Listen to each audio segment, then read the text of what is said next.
Hello. Good morning.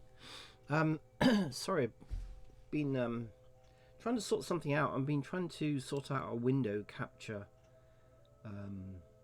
so that I can show you the reference image that I'm using for this. I've been doing quite a lot of modelling recently over this kind of holiday time. I'll have to showcase some of the stuff that I've done actually, if anyone's interested. I'm quite proud with what I've done, to be honest. It's been good to do it. I've learned a lot. I'm just gonna resize. Oh no, they're fine. Okay, that's absolutely fine. So yeah, I can't show you the reference image, which is a bit of a pain.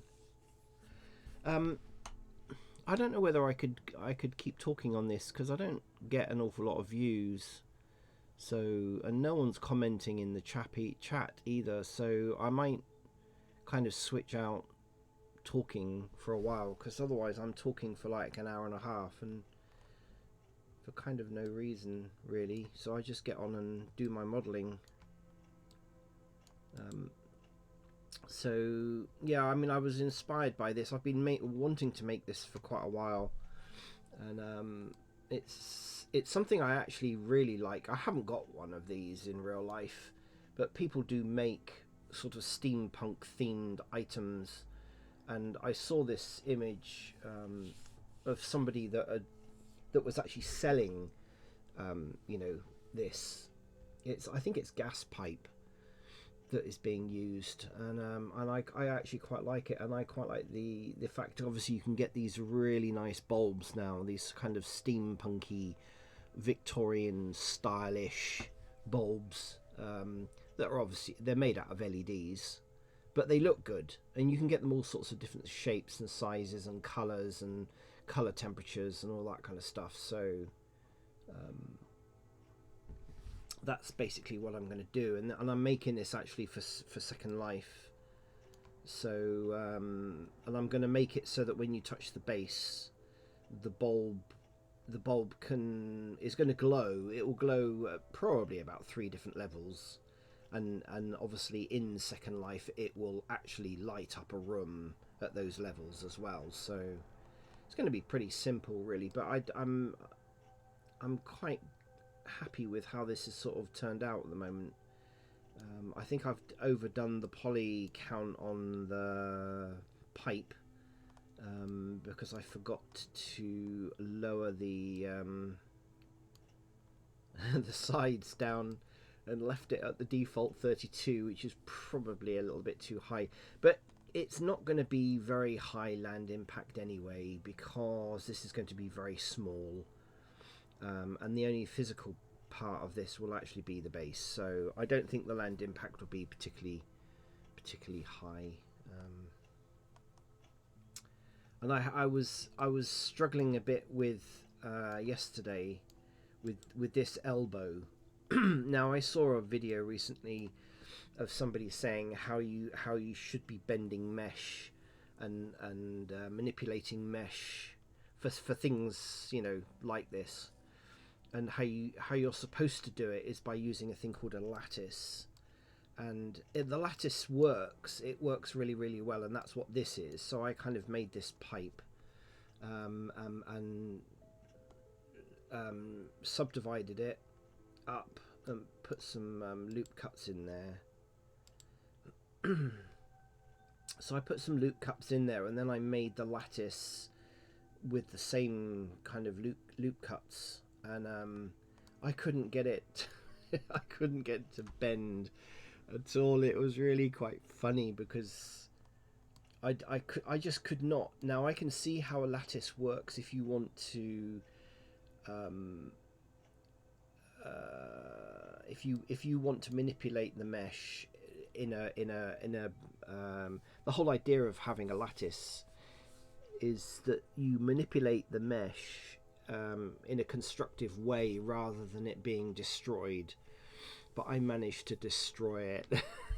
So it was quite funny. It was actually quite funny. I wish I'd left it actually. Because it was just such a mess. Um, which, you know, I think the lattice works for certain things. I don't think the lattice manipulator is supposed to work on everything. It certainly didn't work for me anyway. So anyway, I just went back to what I call the old-fashioned way of doing loop cuts and you know, rotating those loop cuts and then making it a 90-degree bend. So and it worked fine. And there's just, you know, with Blender there's just so many different ways of doing the same thing, and you just have to find out what works for you. And of course, what's important is the end product. As long as you achieve what it is you're trying to achieve, I don't think it really matters how you get there. As long as you make the mesh and the end product, you know, and that's the fun of it. That was the fun of it. It entertained me anyway. The fact that I couldn't get this lattice to work on this particular thing. So anyway,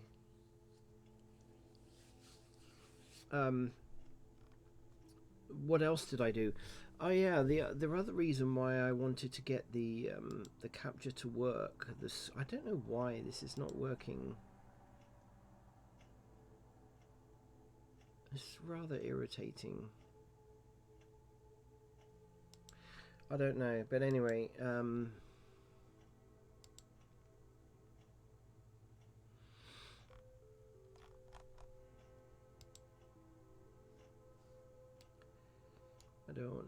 don't know why the window capture thing's not working.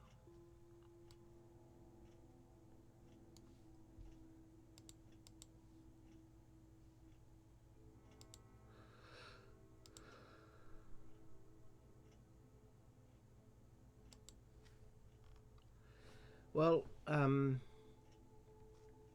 anyway, so I did actually make, I think it was yesterday or the day before, I made a little logo. One of the people I follow on Twitch, I mean, she's just amazing artist. I don't, you know, there's loads of body painters on Twitch, and when I first kind of, I mean, I was aware that body painting was a thing quite a long time ago, but I never really realised how much of an art it is, to be honest. And the reason why I wanted, let me close this down and let me open this back up again, because I want to show this. This I made in Blender. The thing is, I don't want to really close this down.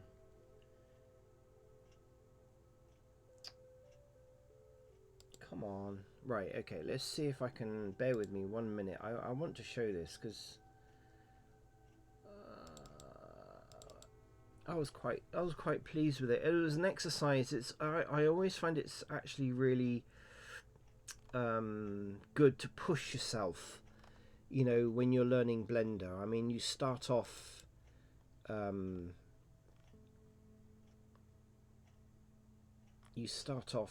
doing the basics, if you like, and learning. I don't know whether this is going to work or not. Let's just see whether this is going to work. Okay, I want to show you what the final render was in the video. Let's see if this works. I know Twitch is having some problems, but I can't seem to.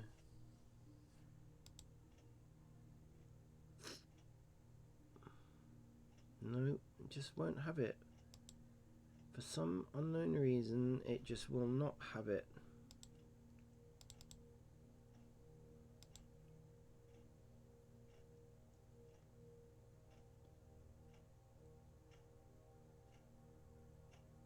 Ah, hang on, is this it?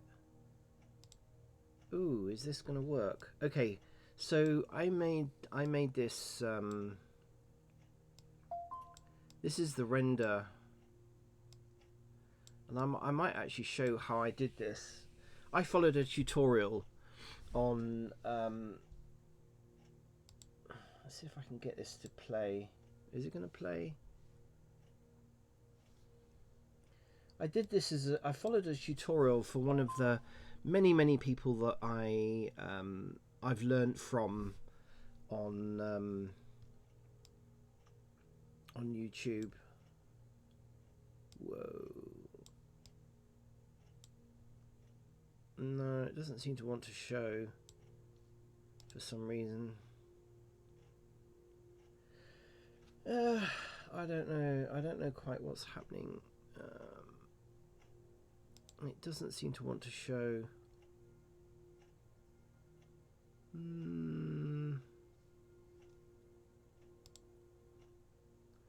Why?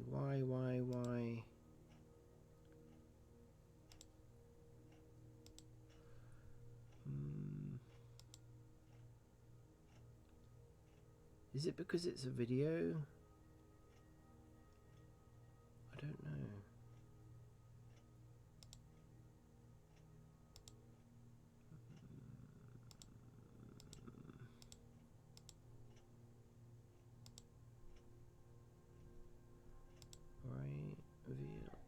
Okay. Why won't this show?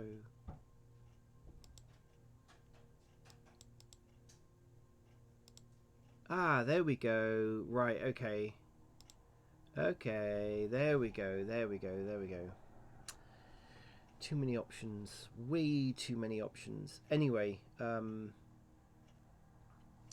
hopefully you can see that.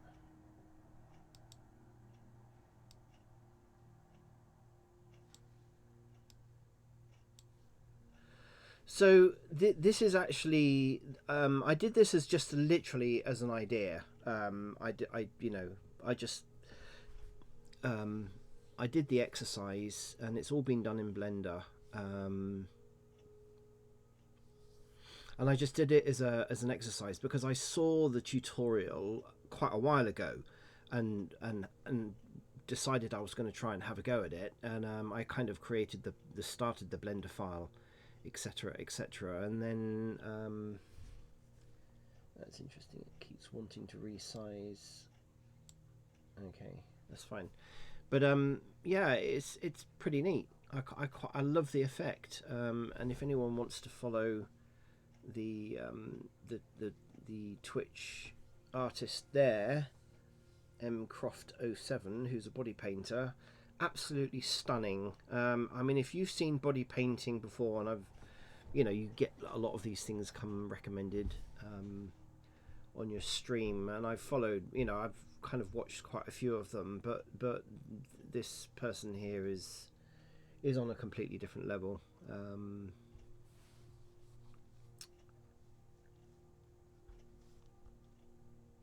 And she's got a nice personality. She interacts with her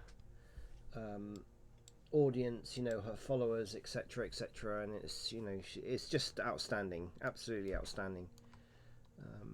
But anyway, I might show how I did that in Blender at some point. So anyway, you can see here I've got all these parts which I've made as I've gone along to actually create. So obviously the base goes all the way up to that particular bit, and I started with the base. I personally think that the base is probably a little bit too big, but we'll see.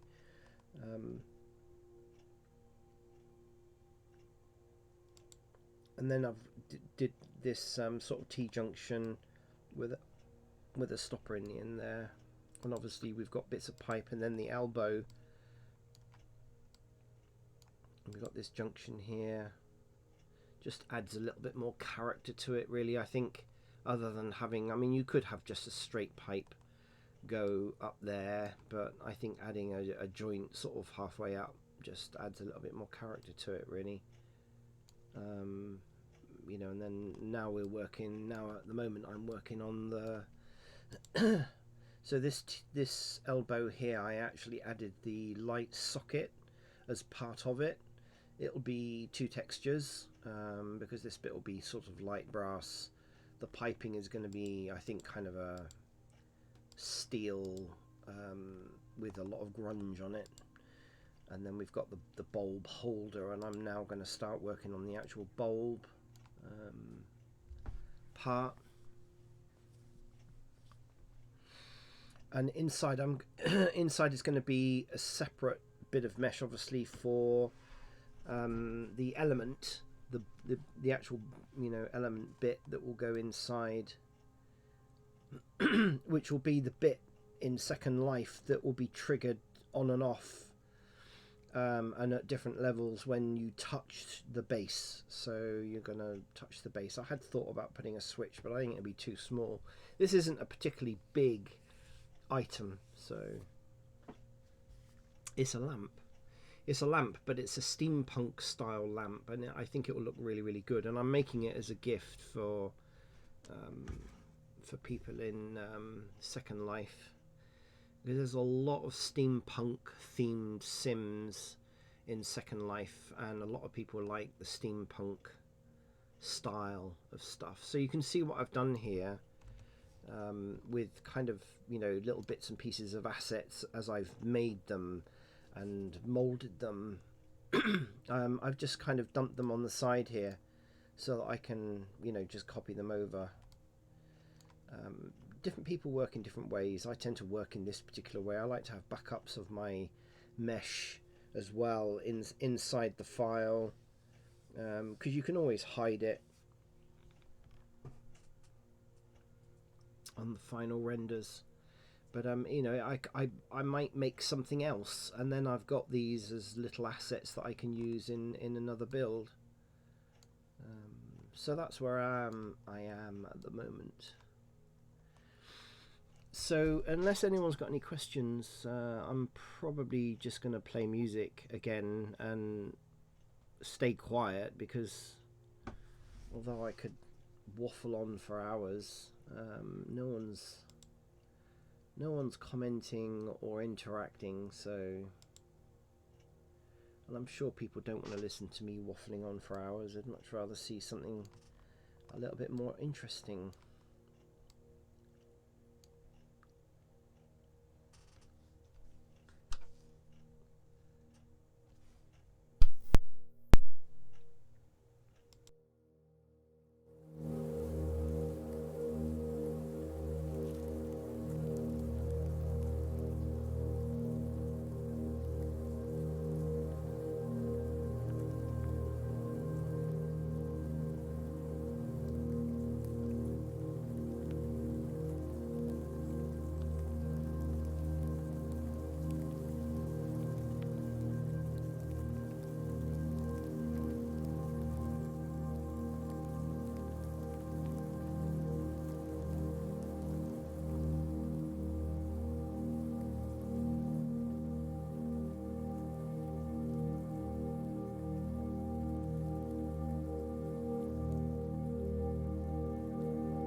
Okay, so I think that looks good. This is going to be a separate element actually for Second Life, and it'll be obviously named for the script to so the action of actually touching the base will turn this bulb, this element, not the bulb. I might, obviously the bulb's going to be transparent, translucent, and then the light source will actually come from the element. So, but that's the idea anyway.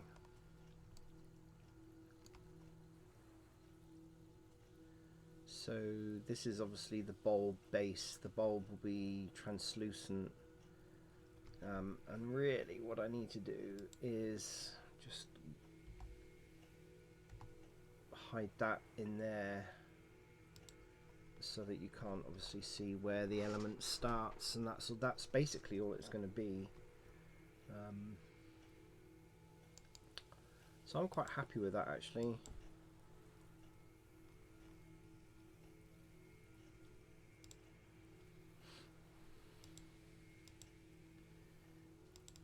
So I'm going to call that the bulb.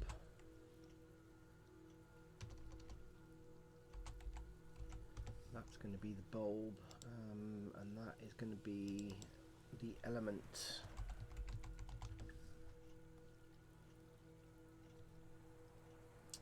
The element is basically a curve, but there's an add-on in Blender for making spirals, which is really neat.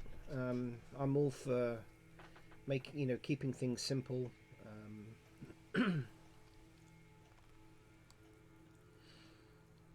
Why reinvent the wheel?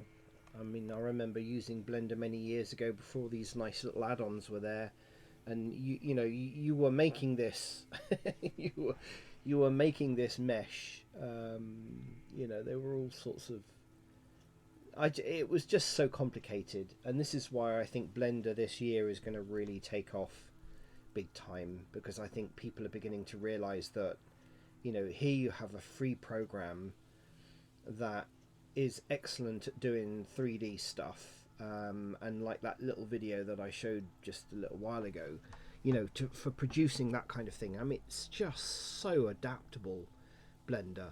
I mean, you know, once you've got your head round how it all works, and the user interface is so much better now than it used to be. It's actually more intuitive now than previous versions.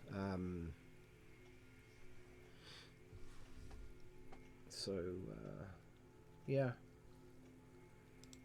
Again, anyone's got any questions, then do please ask a question.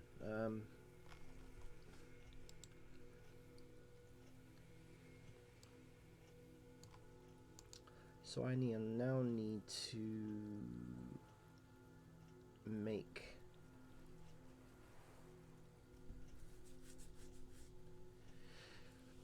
to convert this to mesh, because obviously it's a curve, and let me, because I quite like that element.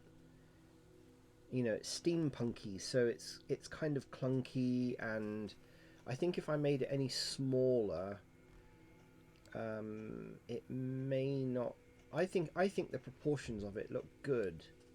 It's going to be glowing anyway. It's going to kind of glow at a low level and then go up, and it's steampunky. So I don't know whether I need to really. Let me duplicate that and bring that out here anyway. What I might do is I might just play around with. I might just see whether or not. Let's duplicate that again, so that at least I've got a backup of a backup. Let's just play around with the beveling on this, because it's 0.003, because obviously this is a very small mesh. So let's go that. Now, does that look better? It looks more like an element.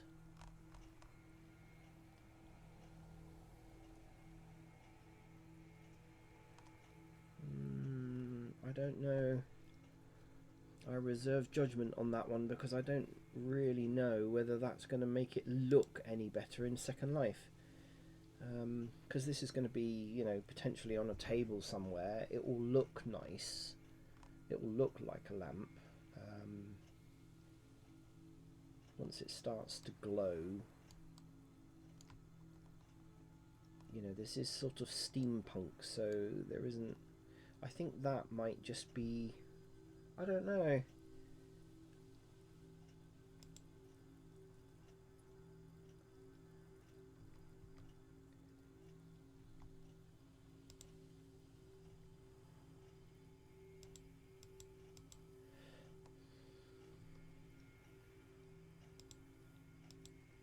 Let's see whether that makes any difference. Yeah. It might look better. We'll leave it on there. I can always change it. Yeah, okay. I think that maybe that will look better. Right, so I need to now convert that.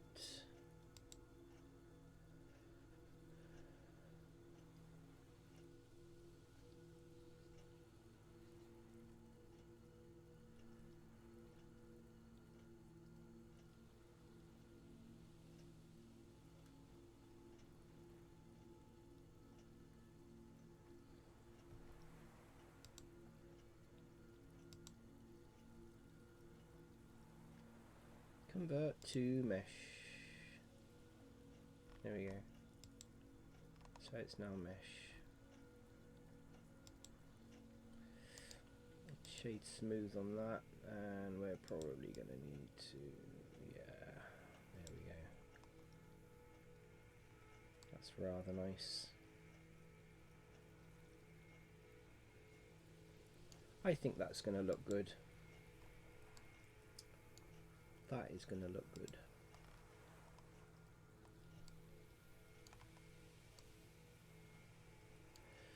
Looking at my reference, the only problem with adding a wire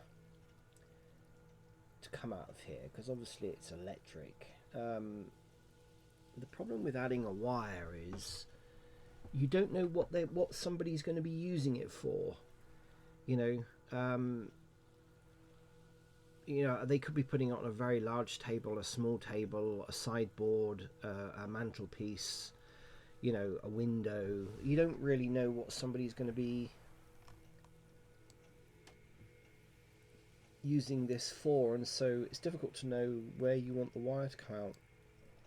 I did wonder also whether the base is a little bit too big.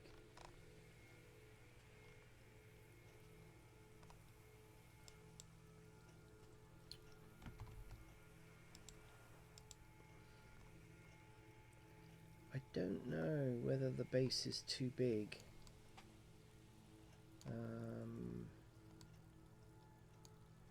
I mean, it's a chunk of wood, so I don't know whether...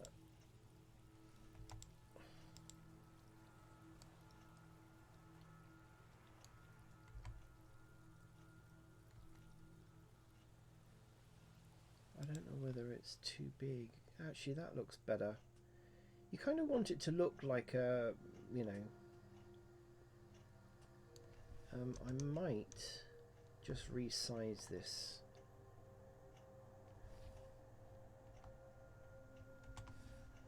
Just very lightly. I don't know whether it should just be a little bit smaller. Okay, yeah, I would agree. I think that looks better. It's just for Second Life, but even so, you kind of want it to look proportional.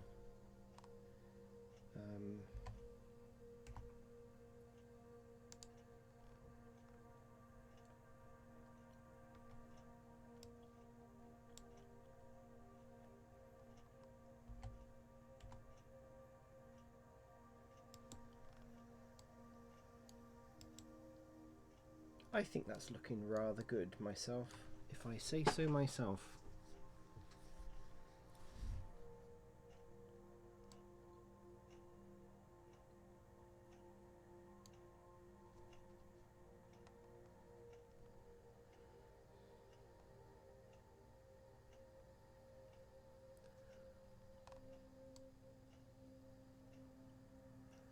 I still think I've probably overdone the geometry on the actual pipes, because there's 32 segments in each one of these, and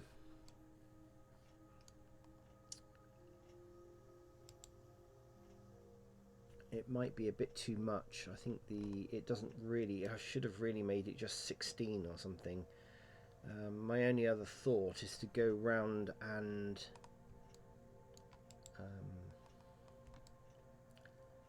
just remove some of the geometry, although I think it looks good. We might have a go at bringing this into Second Life and just seeing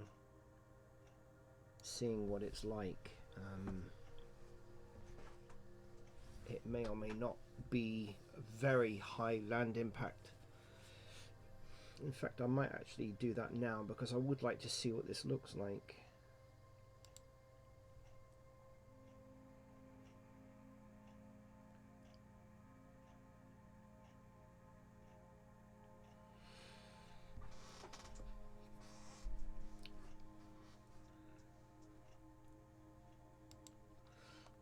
I'd been talking to somebody in World recently, and they've been tasked with... They've been given the job of creating, on one of the sims that I kind of belong to, they've been tasked with making a mall. You call it a mall, we call it a shopping centre.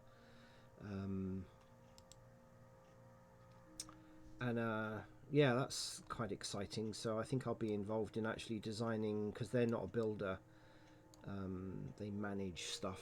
So I kind of said, if you need any help with concept ideas or anything along those lines on building this parcel of land into a mall, then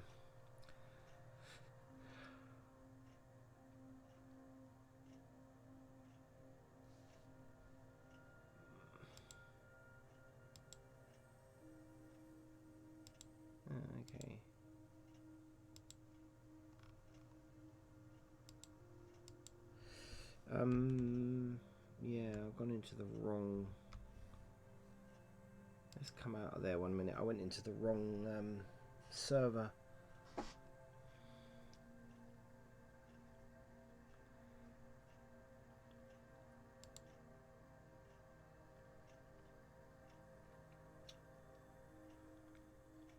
It's always good. This is why you need the beta server, really. You need a beta account because you can go in, upload something like this and not really care too much about the land impact, but you just want to see whether the proportions are correct. Like I did yesterday with the lighthouse. Again, I was really happy with the lighthouse. It's going to be a dummy lighthouse when it's built, but I suspect again I'll be asked to convert it into something that people can live in, and I will need to build floors and stairs and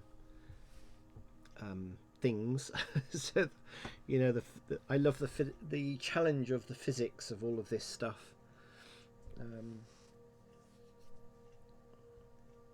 I build quite a lot of dummy stuff, what I call dummy stuff, in Second Life, and then people ask me to make it so that they can use it, which is quite interesting. So I always just check that. Nah, I mean, this is too early really on a Sunday morning. I mean, there are a few people here already, but anyway, what I generally tend to do is just create. Let's just create a box for this to go on. It's always a little bit disconcerting on the keystrokes and such like that you have to remember to use when you switch from Blender into Second Life. But anyway, right, so let's just have this as a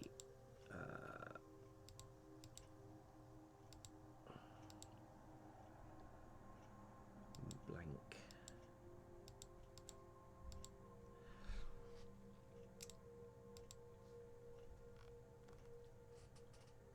So I'm going to do two things here. I'm going to hang on, let me just get my orientation correct. Okay, so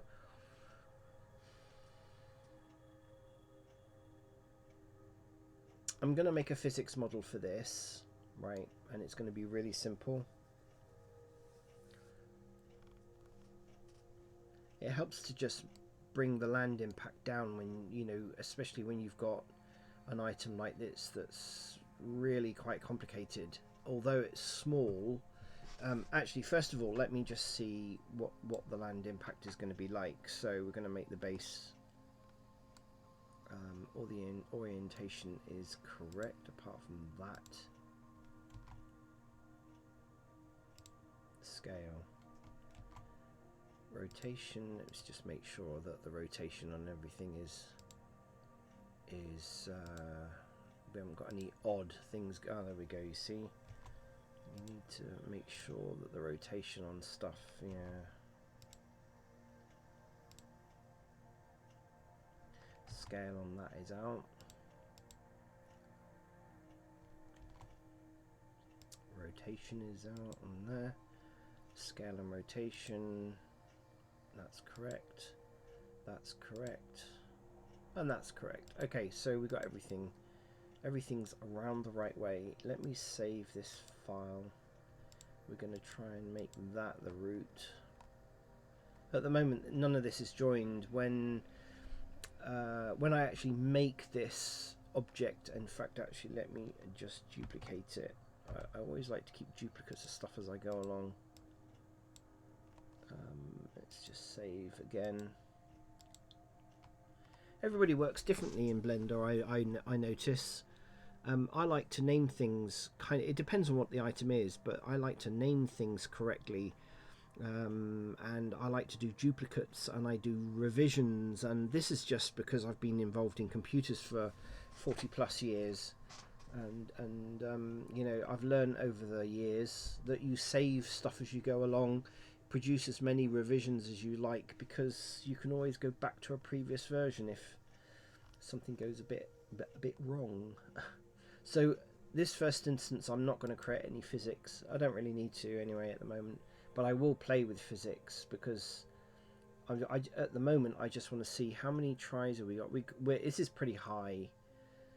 We got 20,000 tries. This is I've got to bring this down a bit, but just for now we don't really care because this is in the beta grid. So I've got my lamp. Yeah, I'm gonna call it that. Let's do that. I need to grab that name. Okay, right, let's switch over to Second Life. So we're on the beta grid. I'm going to upload the mesh model. That was the lighthouse yesterday. I really ran out of time yesterday. I mean, I could have kept going, but I would like maybe later on today I'll work on the Victorian house. So I started making this steampunk lamp last night.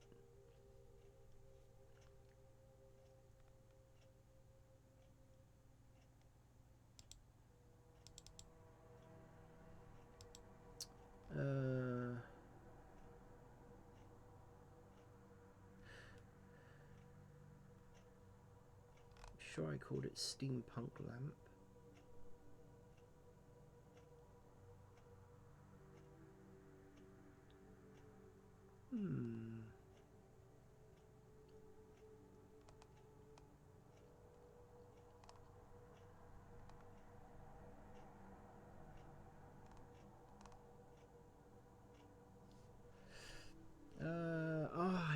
Okay. I create, yeah, because I've created light lamps for all sorts of things, and yeah, okay. Right. Yeah. One thing I didn't do was check my normals. That looks pretty neat.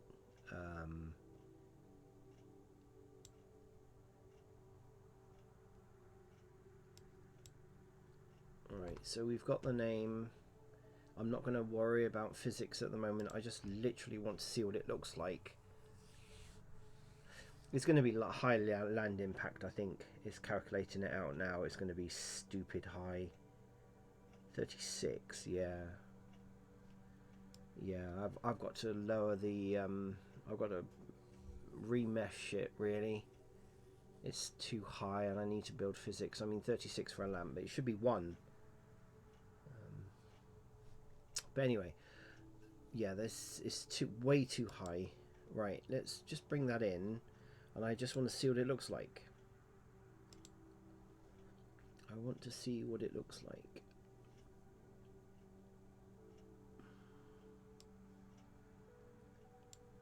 I want to see whether I've got the proportions correct. Okay, so the lamp is actually... it's too small. Looks good though. I like it. Detail level is way too high for Second Life. So yeah, I've got to sort that out. Let's lower that down a bit and make it stand out a little bit more. So the scale,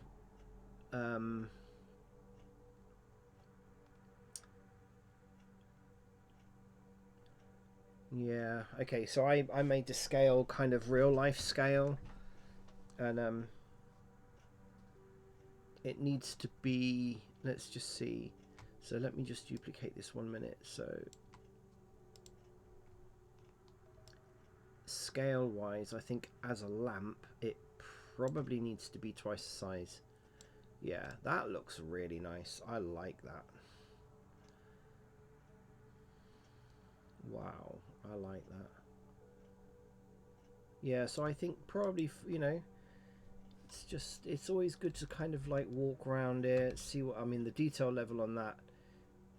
And we're never going to see this lamp from that far away in Second Life.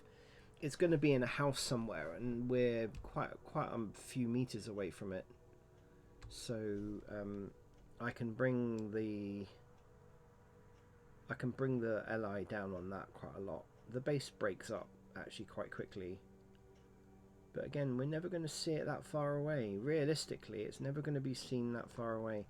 If anything, it's going to be seen from possibly 10 meters away in Second Life. So where are we now at the moment? If I go back this way, right, so realistically I'm at 213. So if I go to 203, so that's 10 meters away, and it looks perfect. So I mean, that's 10 meters away. Yeah.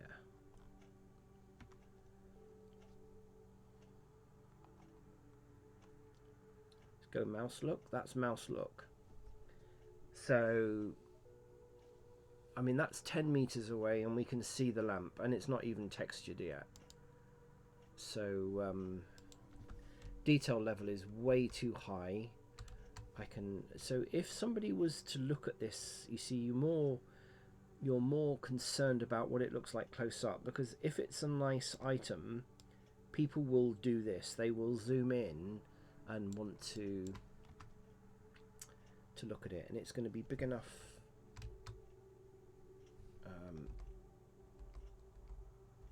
So that's my view. Yeah, so it's big enough for me to click on. What if I just resized it very slightly more? What if I resized it like that big? So I made the original model far too small.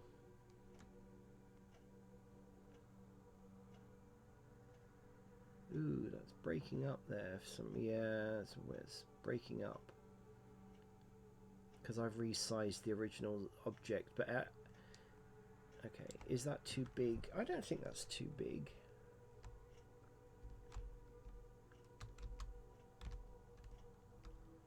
That looks good. That does look good. I'm quite happy with that. When this has got steampunk textures on it, it will look really, really nice. Now I'll give you an idea of what this, so if we select that face, I just want to see what the element looks like on the inside. So the transparency of the bulb will probably be about, I normally like it at about 70%, yeah. So 70% is fine, that's what the element will look like.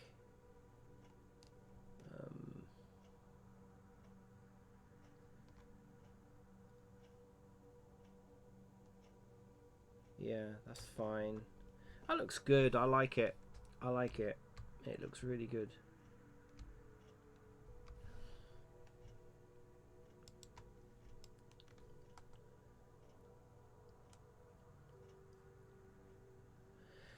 So size comparison wise, I think for the purposes of Second Life, this is the original size it came in at. How big is it?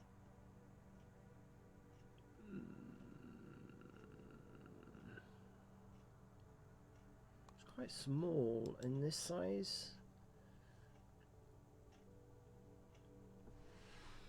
Okay, so it's 0.17 as compared to so it needs to be about twice the size, really. And I need to seriously lower the geometry down on the pipe. I overdid. I realized that when I did it last night, and I thought, oh, it's so easy to do. It always defaults to 35 sides.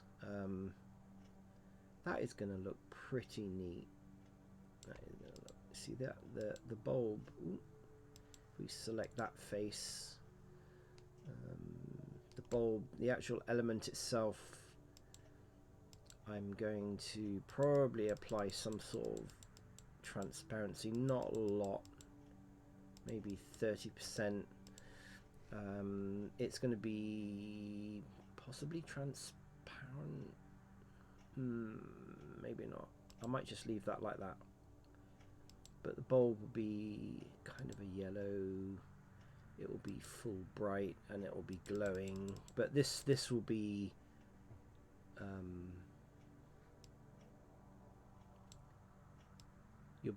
the bulb will be controlled by the script switch. So it will that's probably going to be its maximum brightness. And if we look at that in the dark, it's going to look pretty neat actually. And once this is turned into a light, you know, with the brass and the piping, you know, it's gonna look really good actually. Very pleased with that. And at the moment that's not a light, but if we turn it into a light,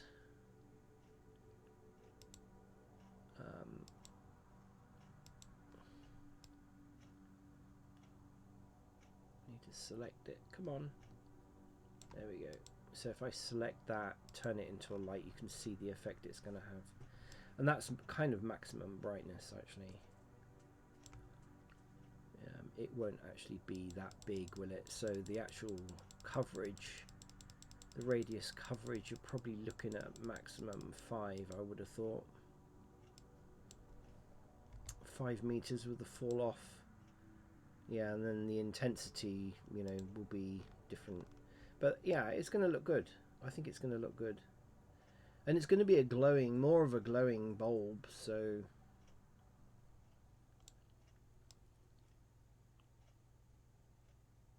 it's pretty neat. That looks really neat. I just love creating stuff.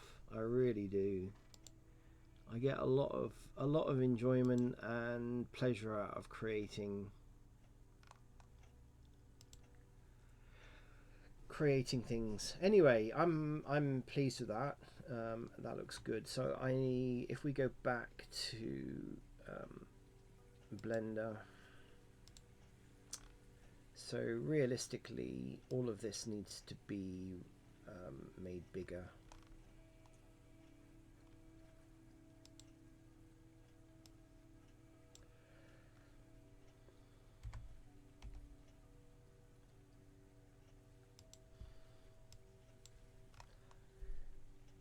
So we've got our lamp here.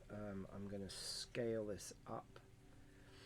So it needs to be 0.17, probably just 0.18. Ooh. Come on, what are you doing? Scale.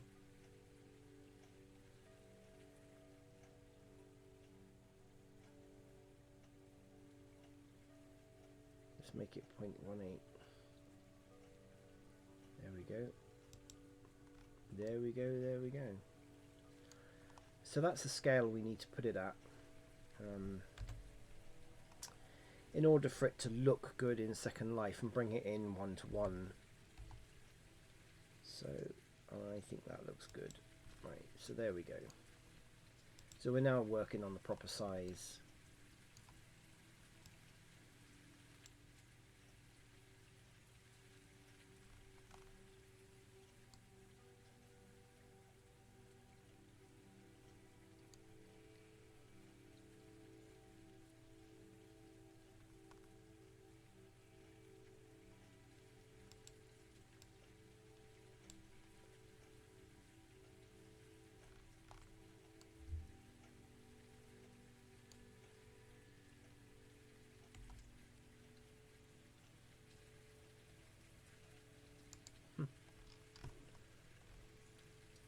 Okay.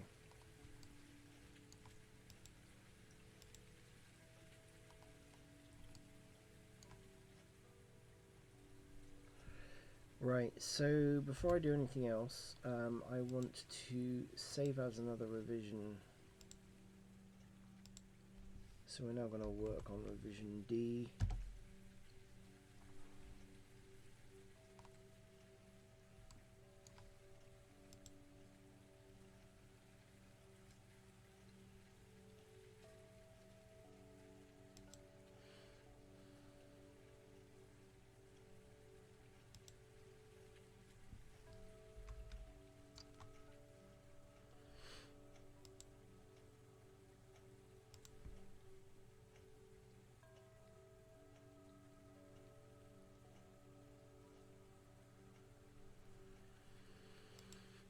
Okay.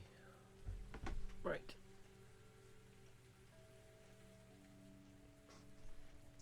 I'm going to do a boring thing now, and I'm going to go through and reduce the geometry down because I know I've made, it's my own fault. Um, what I'm going to do actually is I'm going to duplicate.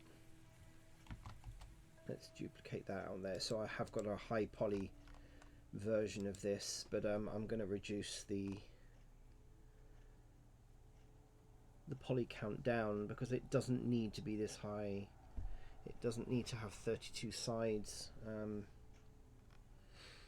It certainly looks good, but I think the poly count is just way too high.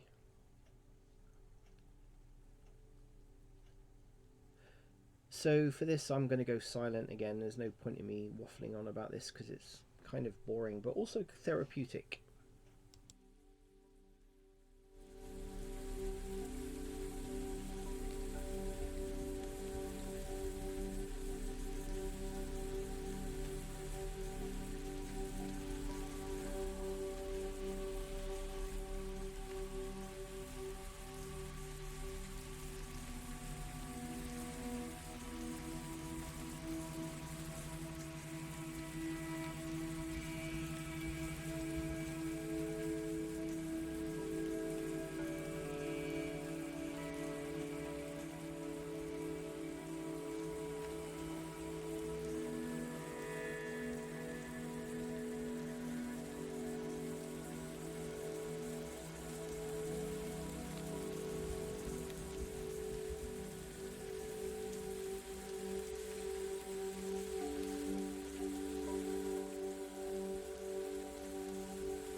So here's an interesting problem.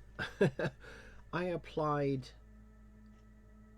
I'm trying to apply scale to all of this because obviously I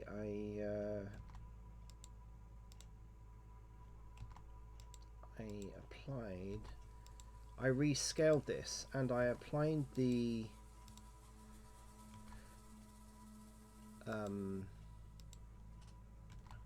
it's interesting. Where's the element?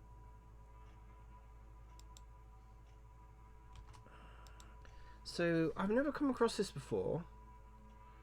So I applied the object details from this T-junction to this T-junction, and now it's coming out and I can't apply the scale because it says it's a multi. I've never come across that before. It's a multi-user object.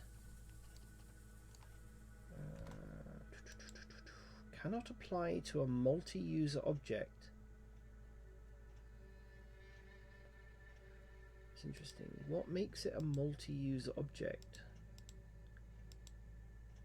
And how do I I don't know.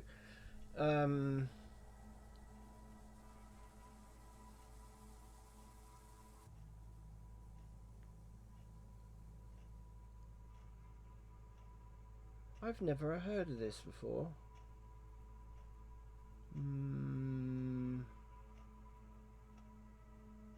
What's a multi-user object?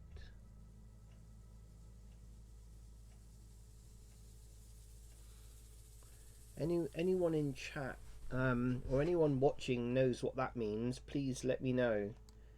I've never come across that before. And how do you unmake it? I can apply both of those objects.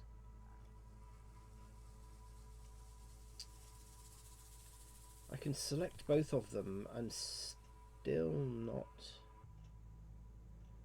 It still comes up and says it's cannot apply to a multi-user object. I might have to search for what that means, unless somebody watching.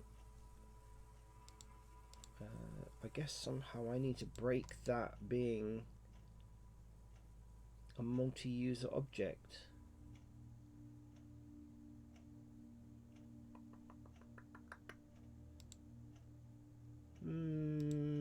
Okay.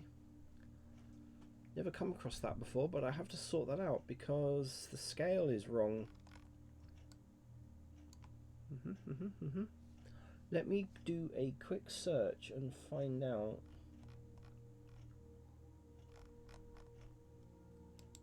What that means.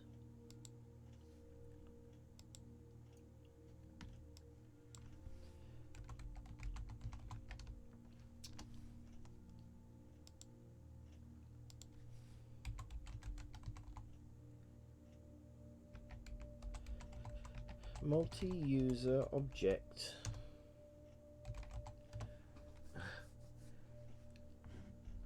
How to make... okay, so this is the first... it's obviously something... I duplicated a few objects with Alt-D. Oh, I didn't go Alt-D. I now want to apply some modifiers to them, however I can't because they are multi-user object. I tried U and then objects, but I still can't apply it. How do I make multi-user objects a single user? Okay.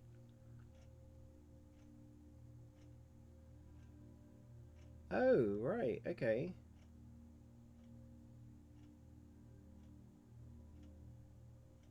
Object relations. I didn't go Alt-D. I always use Shift-D. Okay, so we need to select the object, go to relations, and then make single user. Oh, I'm wondering if it's because I copied the object data from one to the other. Make a single user object. Okay. Yeah. And then if I do the same on that one, Well, there you go. I've learnt something today. So now can I apply scale?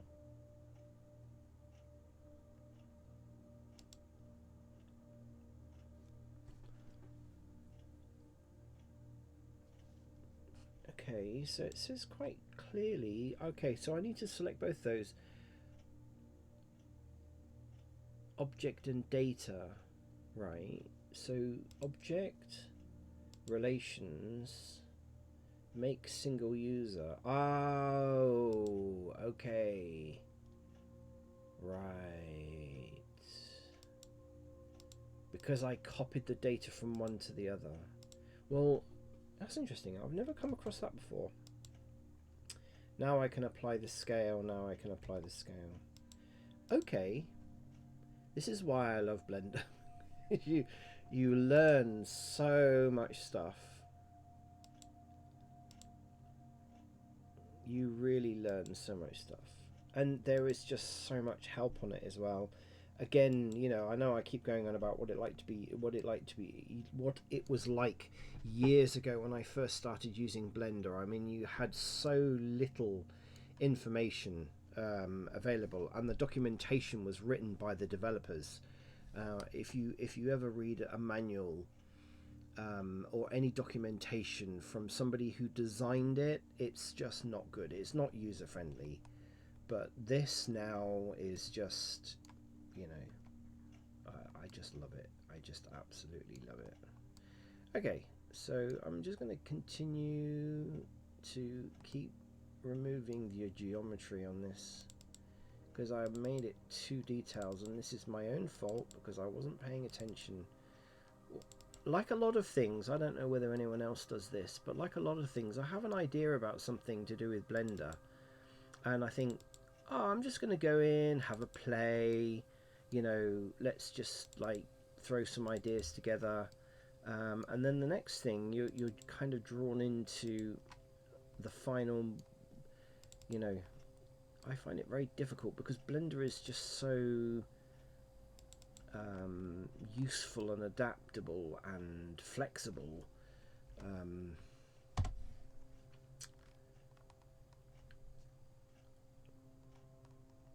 That you know, the next thing you're working on a real model.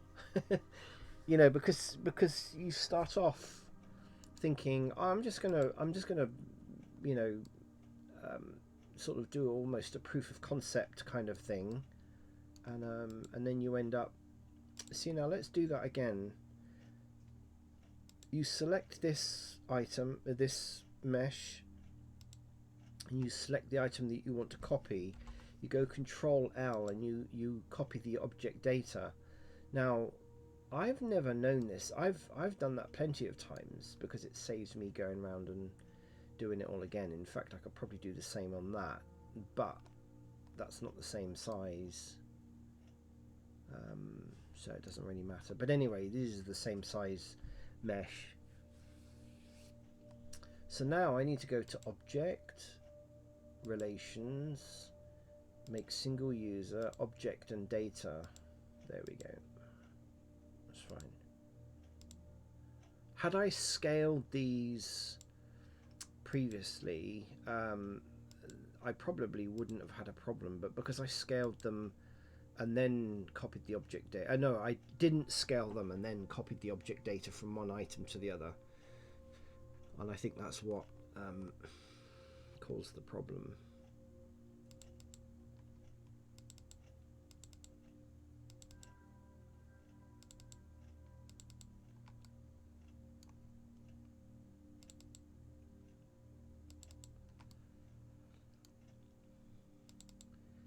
I don't know, because no one says anything in my chat, so I don't really know what people's level of stuff is, or like what, you know, similar to what I do. I just like watching people work on stuff, and I'm not that, you know, I mean, I watch mcroft07 because she's just such an amazing artist. I've got no interest in body painting other than the fact that it's amazing art. Ooh, I've just noticed actually that that mesh is not, because I resized this, didn't I? Yeah, I need to sort that out. But you know, I've there's a number of people I follow on Twitch that I've got kind of no interest other than actually just the person is you know, a nice person to listen to. You know, they tell good stories. They converse with their chat. You know, so now this is something that I learned a little while ago. Actually, is used to drive me up the wall. The shading. When you shade something smooth and you look at this and then you apply a texture to it and the texture is just absolutely awful and you think, what on earth is going on there? So you just go to the UV, this section here, which is the object data, and you go to the UV normals and you can increase or decrease the angular, and now look at how it smooths that out by applying the normal auto smooth rather than, and you just change the angle until you get the effect that you want, and then it makes your textures a lot better. Okay, we're doing good. Now that is not the same as that. So if I applied the object data from this to this, I'm sure that it would actually resize this, and I don't want it to do that, and it's just more of a pain in the bum to try and get that.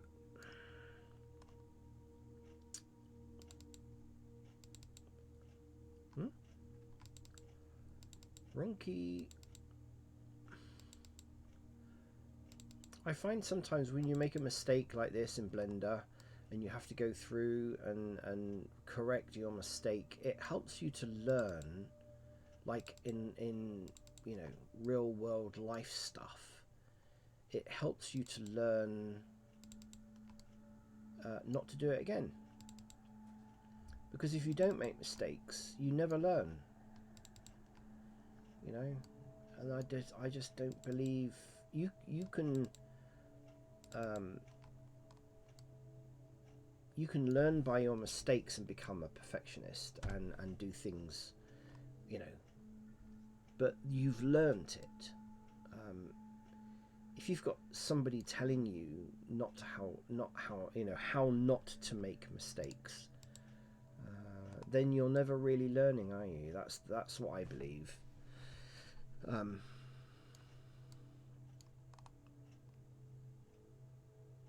But also, as a psychologist, I also firmly believe this, that you know, again, you need to learn. People need to learn by their mistakes.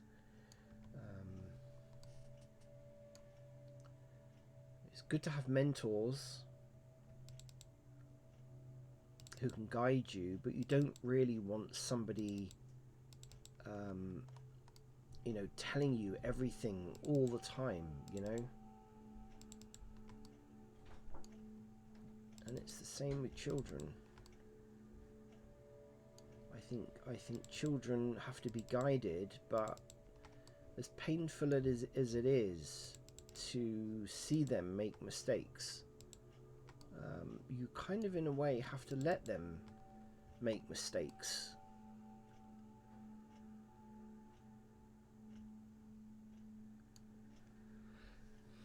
Because otherwise they never learn. You know, there's the old the story about, you know, a child that puts their hand in the fire. Now, kind of an extremist, you know, example, but as an example, it does actually apply, because a child will look at a fire and it's fascinating, and everything, and they're curious, but they don't realize how dangerous something is until they stick their hand in the fire. Now, I'm kind of not so sure whether I should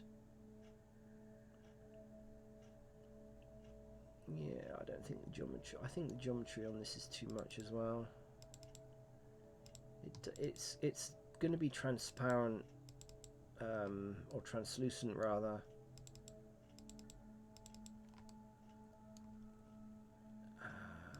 No one's really going to see this. The effect is going to be coming from the actual bulb that's inside, that's lit, that's glowing.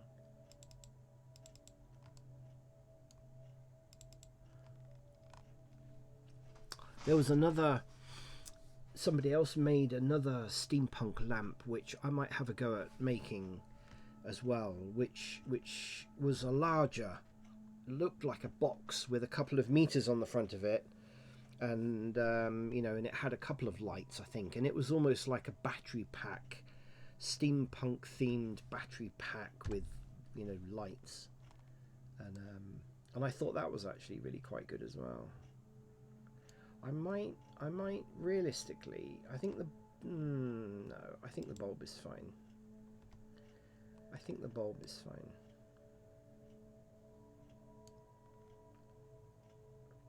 Okay, so now we have a lower geometry steampunk lamp. Let's just see, make sure that the scale is applied. Yes, it is. Let's duplicate it, and I'm going to dump that one over here. Let's save our file. Okay, so how many are we? What are we looking at now?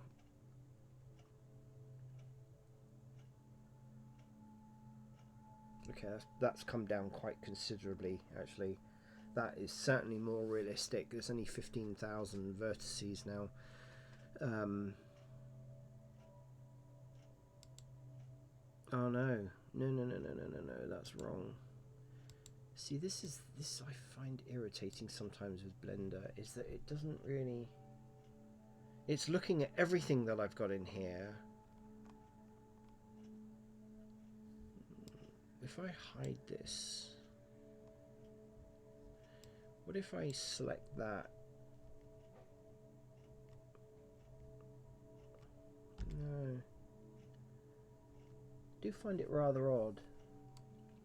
What if I select all this and hide it? Does it reduce?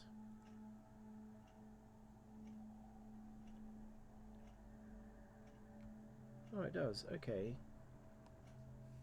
Oh, that's brought down considerably. Yeah.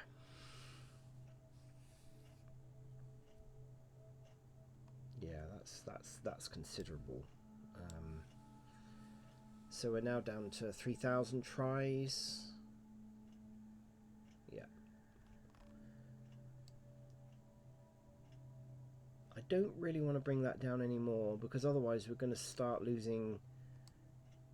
We're going to start losing real amounts of data, and it will start looking bad. And I want this to be a you know, a nice piece that people will look at and admire. You know, I don't want to bring it down so low that it's that it starts to actually look. So I'm happy with that. Let's just save it again. Right, so what I'm going to do now is I'm going to start adding seams.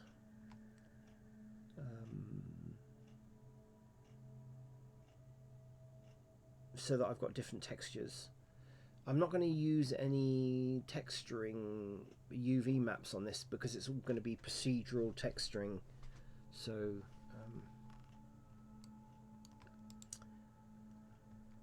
but I do want to add seams for the different textures, because then I can tweak them in Second Life if I need to. I'm debating whether I should join all of this as well.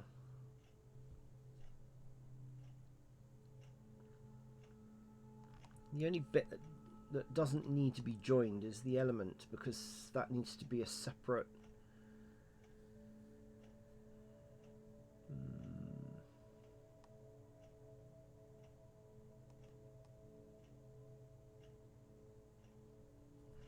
anyway, debatable. Right. So this block is going to be probably oak.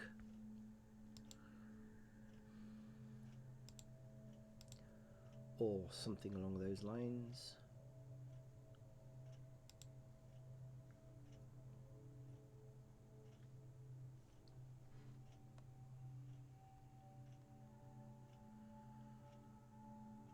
The rest of it's going to be steel, but there's going to be a lot of grunge on it. It's going to be steampunk-fied. I'm thinking that actually the piping might be nice, made out of brass.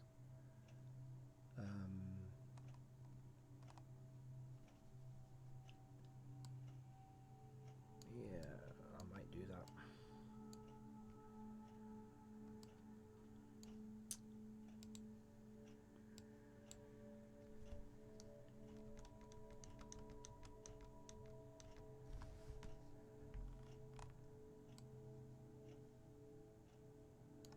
I want to put some screws actually in here. I might just I might add some screws to this base, because then it will look like it's kind of screwed onto the block of wood, really. So anyway, this texture is going to be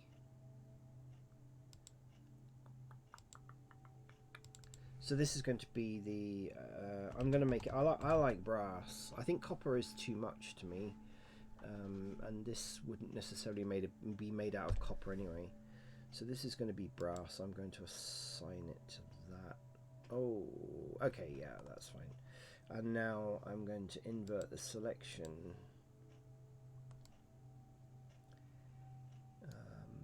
Because the first material I found is always everything else, and so now I need to make another one, and I'm just going to call this wood base. I'm going to assign that, so if I deselect, select wood base, deselect brass. Yeah, okay, so we're good. Now the brass is going to be used on all the piping, and I will have so all of this is going to be brass, but then this part here is going to be slightly, the bulb holder, as it were, is going to be I'm not going to apply any grunge to that. I'm going to keep that relatively nice shiny brass.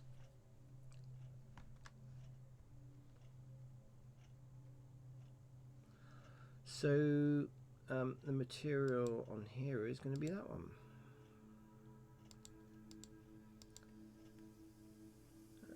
Okay. So it only applied it. No, well, who did it apply it to? Applied it to that. Why that particular one? It's interesting, isn't it? Okay. Anyway, so I'm going to select all of this. Control.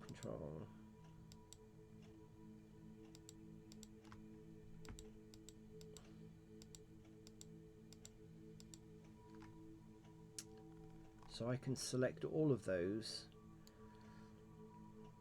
and select that one last, and then go Control L, materials, boom. And now you've got the materials, the material is now applied to all of those parts.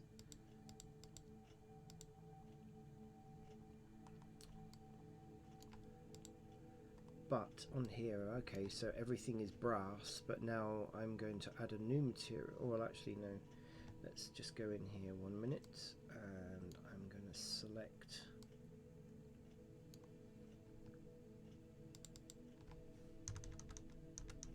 all the way up to, I think, yeah, there is fine. Okay, it's going to have a different material on it. New, and I'm going to call this bulb holder. Bulbs, no, let's call it bulb socket. And then I'm going to assign that. Let's deselect, So brass select, that's fine. Deselect brass socket. Select, deselect, fantastic. Now I'm going to apply the same. That doesn't need to have a texture actually, because I'm going to be texturizing that in Second Life. Now the bulb itself needs to have a texture. 2 textures. One for the base of the bulb, which I will just do brass, and then the glass itself.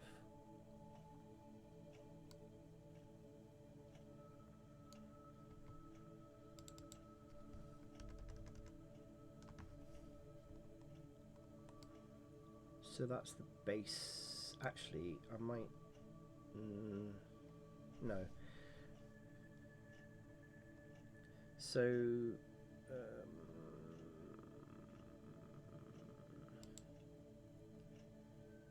that's going to be brass socket. I want it to be the same. Assign. And then invert. Select the bulb. The bulb is going to have a new texture, a new material rather. I keep calling it texture, it's a material.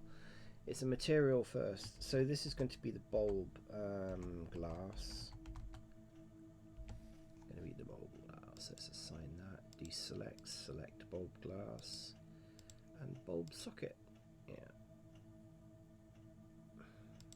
Okay. And the element on the inside,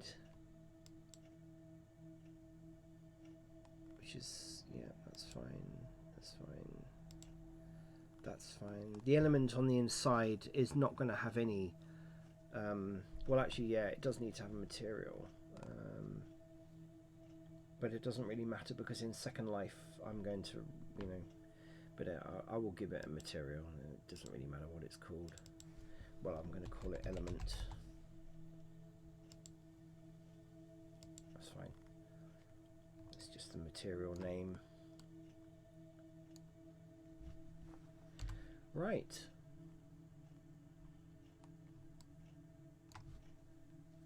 Save this. Now that we got all the materials assigned, let's just make sure we've covered everything. Has now got a material. Brass, brass, brass. Yeah. And then we got the bulb, the element, and then the bulb. That's fine. Right, now that we've got that lot done, I'm going to go Shift D, and we're going to just duplicate that out over there.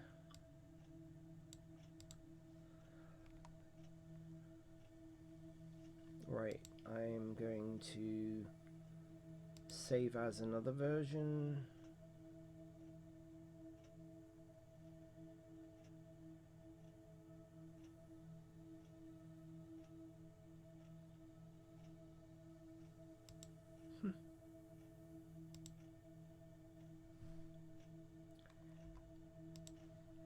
That's not very good then. I went and renamed.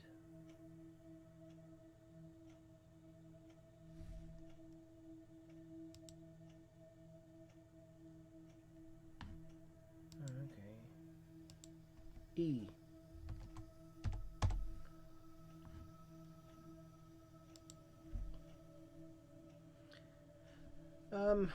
Okay. Anyone, any questions at all about anything?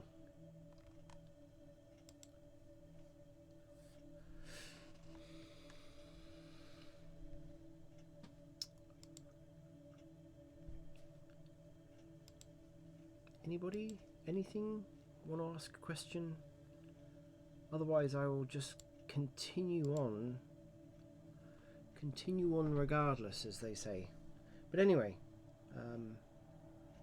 what I'm going to do now is the texturing for this lamp. I hate it when I do that on my computer. I click on an icon that starts something up that I didn't really want to start up. Anyway, let's go back to, if you've only just joined, what I'm making is a steampunk lamp for Second Life, and it's going to be used as a gift for for some people. I might also sell it, I don't know. But this is just literally, you know, this was kind of my first draft, bringing it in into the beta grid and just seeing what it looks like. And this was my first one. Was as I designed it in Blender, and found that it was just too small. If you look at the scale, it's just too small. With the Second Life, you have to kind of make everything slightly bigger than real life size. In fact, actually almost 50 to 100% bigger than you would normally do it, because it just looks, the scale looks better in Second Life. And this is just literally a really rough kind of idea of what it's going to look like. If I select that face, I'm going to drop that down.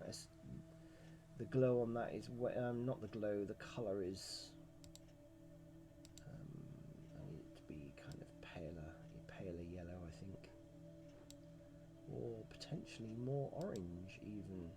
Yeah, I think orange might look good,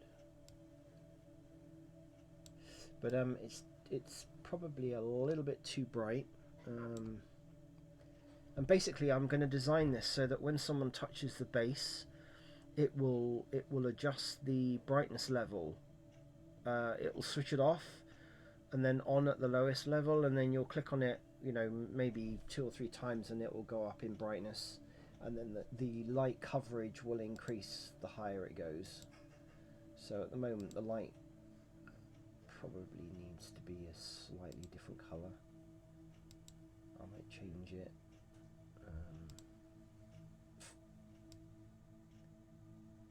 Let's just change it slightly. It's a bit too yellow, but anyway. The intensity is probably a little bit too bright. You need to just bring it down. So the intensity will start off quite low, and the glow will start off low, like the old, you know, you can buy these lamps, can't you, now in lighting shops and such like. So that's what it's going to look like. So it needed to be twice the size, 100% bigger than I designed it to bring it into Second Life, and the poly count was way too high for Second Life, but this was just literally my first draft. And this is why you go onto the beta grid, to see what things look like without costing you any money. And then when you've got your design correct and the textures look good and all of those other things, then you can bring it onto the main grid, and you've got, you know, an item that's been tried and tested, scale, and it comes in looking really, really good on the first go, and it will then only cost you 1 fee, and it just lowers your overheads down, your cost down, basically, on the main grid. But yeah, we did a test on how far. See, that looks good. I think that looks really nice. Look at that. That's quite a nice steampunk lamp.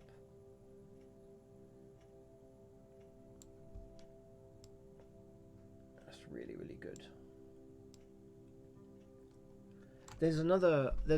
I've built so much stuff, really.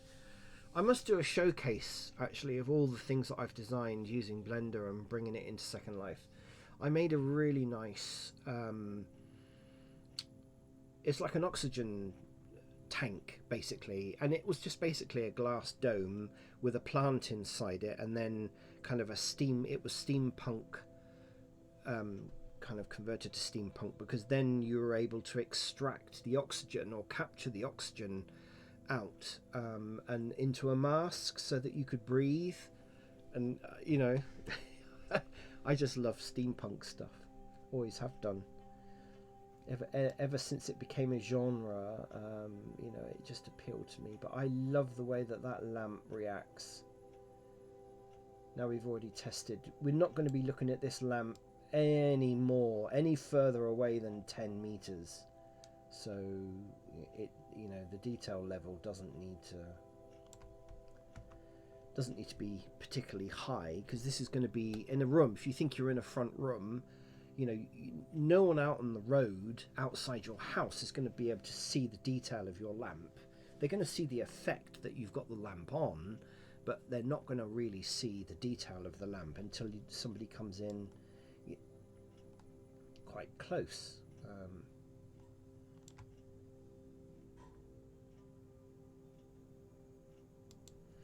If I, let's just see, so if I walk up to this, come on, okay, right, so we're that close, so we're 213.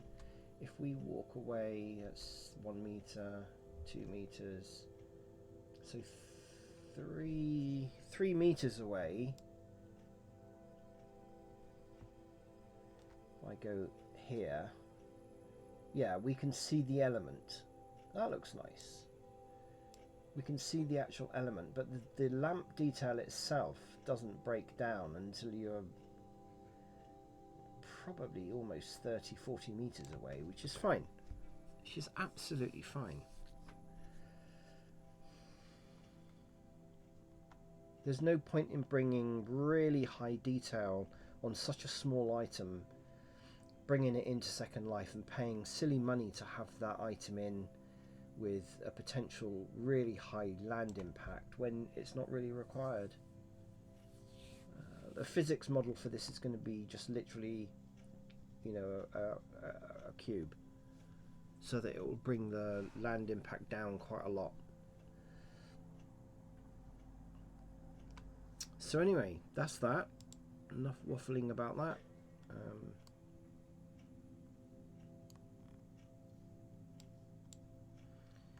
Let's just hide that. Okay.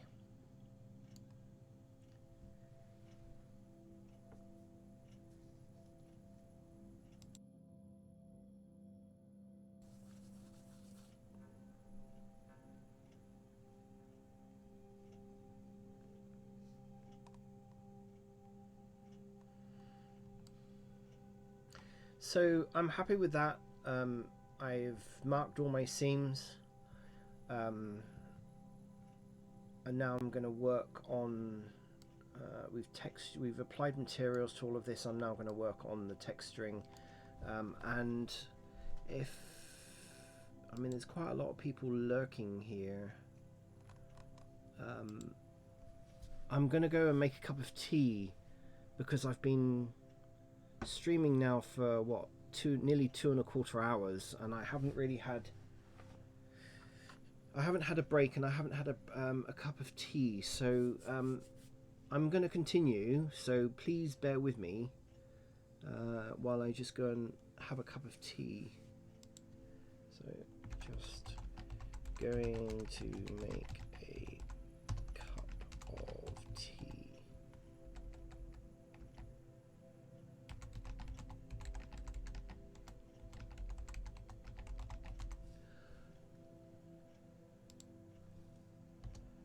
It's a good time for a break.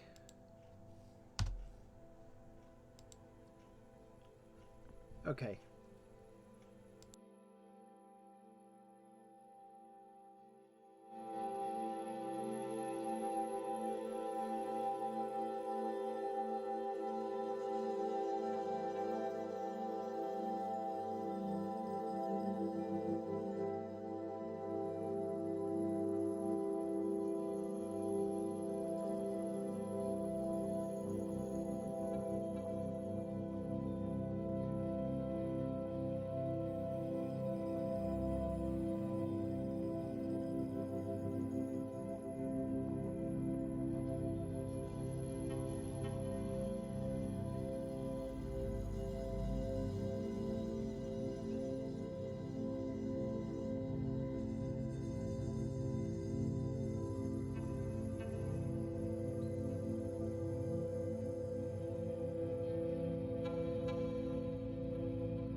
Okay, I'm back.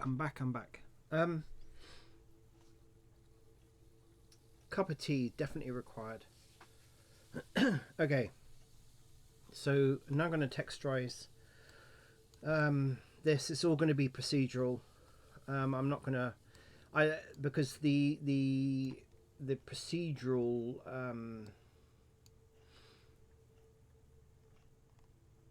textures on here will I think will look actually a lot better.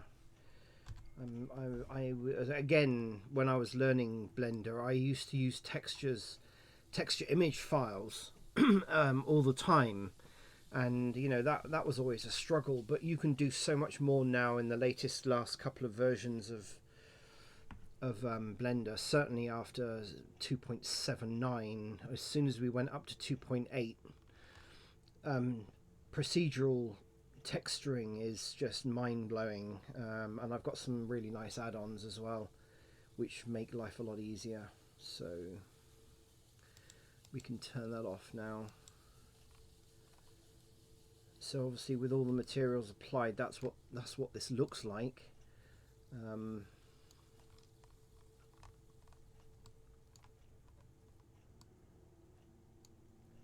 not going to add, you know, special lighting and ambient occlusion and all that kind of stuff to this, because it's kind of it's not the textural procedures that I've got and bought actually do a very, very good job of making this look really good. So anyway, we are going to, so I think, I can't remember now how many textures in total we've got.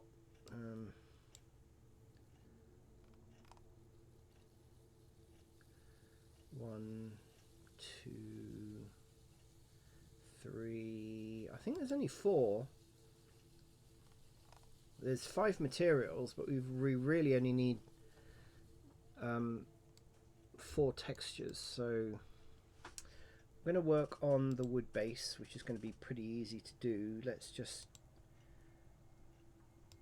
apply some colouring, base colouring to a lot of this. I want that to be kind of dark. It's going to be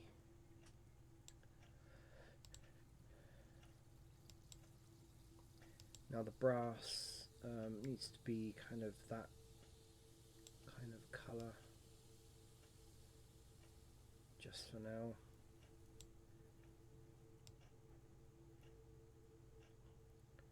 Brass is sort of a yellowy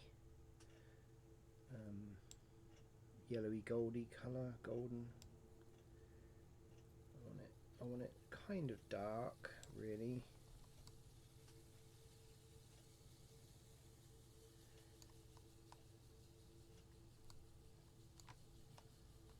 Yeah, that kind of looks good.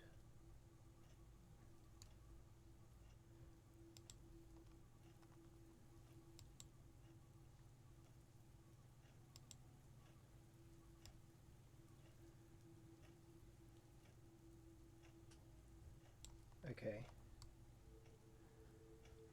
that kind of looks good. And the other one is the brass socket colour, which is going to be, I think, pretty much the same. Let's pick this colour, but I want it to look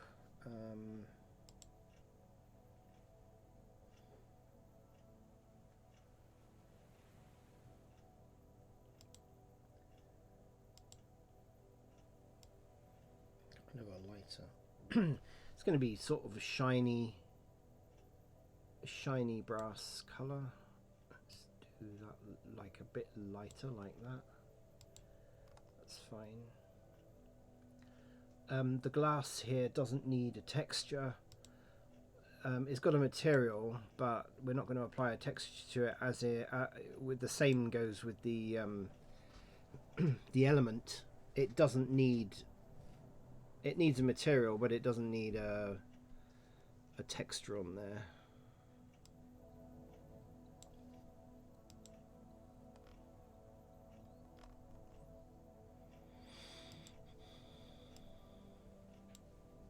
So this is just, you know, base layer colouring I'm doing at the moment. Right, I'm kind of crazy about saving stuff. I just go save, save, save, save.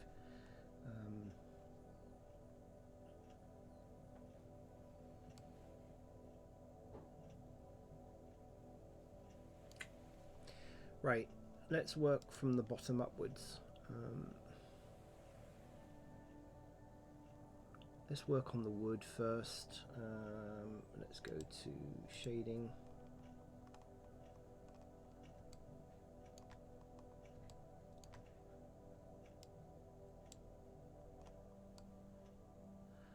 I'm really pleased with this. This has turned out. It's turned out actually better than I expected it would do. I mean, if anyone's just lurking in the background, basically I started this. Yesterday's stream was about a lighthouse that I've designed, which I need to actually to apply materials and texturize it. And in the evening, I just thought, I really want to make a steampunk lamp. I always have done. I've played around with various different things before, but then I just thought, right, okay, a couple of reference images, decided I was gonna just play around, see what I could do, and then ended up actually on almost a real life model. And I was explaining earlier, which was a bit of a funny story about this elbow and using a lattice frame in order to bend it, and I made an absolute pig's ear of it last night. And I just stopped. I thought, it's getting late, I'm tired, I need to stop. And then of course I spent most of last night then thinking about all the ways I've got to try and bend this, and I just went back to my old traditional, put some loop cuts on there and angle it, at the right angles. It's fairly low poly, so, but it was actually quite funny. I'd made an absolute pig's ear of bending that. I know you can use curves, and I've done that all in the past, to make pipes and bend things round and do all of it. But I just thought I'd try and use this lattice function, which works. I mean, it works, but not for doing 90-degree bends on brass pipe. It just, But anyway, right. So we've got our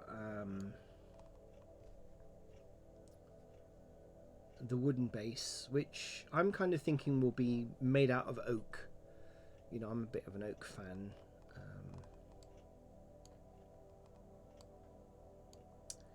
So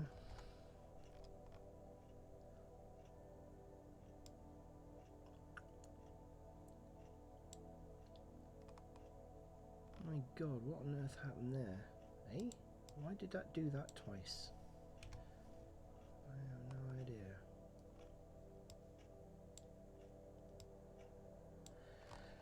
idea. Anyway, we don't want an image texture, we want a noise texture.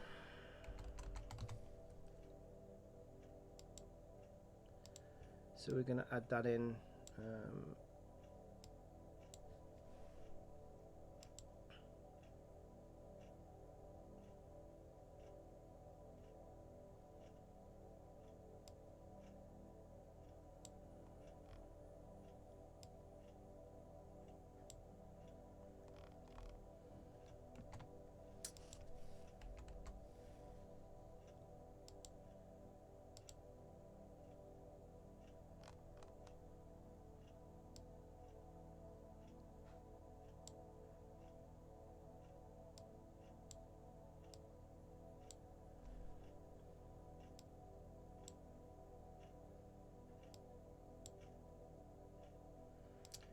No, that's the wrong one. What is it? What is it I'm looking for?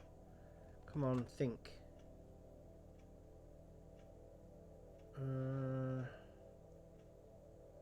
Sometimes you get mental blocks sometimes on stuff.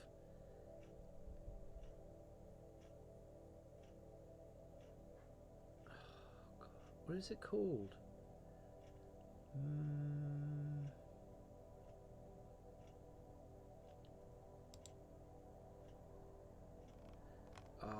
come on. I can't remember what it's called.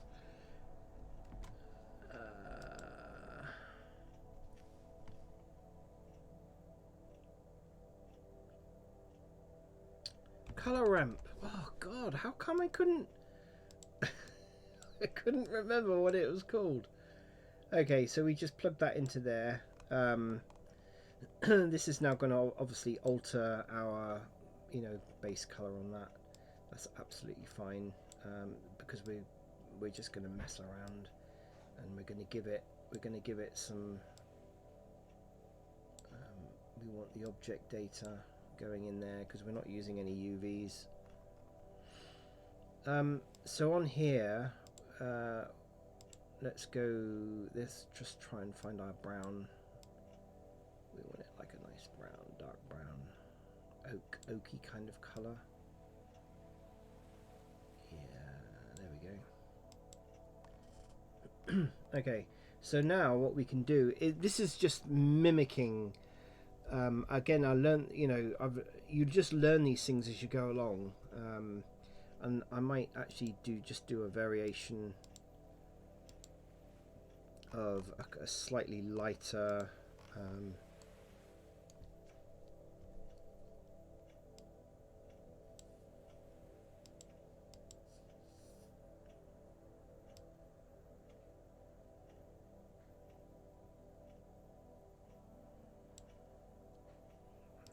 Wrong. Let's just yeah, there we go. So we want just a slight variation of color. We don't want it going too crazy. So now we can just literally play around with the. Now that looks like walnut. Actually, that looks really nice. Wow. You see, sometimes you just hit on these things. Now it'd be good, really. I want to bring down the specular, increase the roughness, and then if we give it a sort of a metallic effect, it kind of, because wood isn't shiny. We don't want it to be. I don't want any specular really in there. A little tiny bit maybe. Sheen. No, just bring that down a bit, but increase the metallic on, and it kind of just gives it that little bit more depth. I like that. I'm not so sure though that people would steampunk wise. So anyway, what we do now is we just alter the. So these are all at 1. We just altered this to give it grain.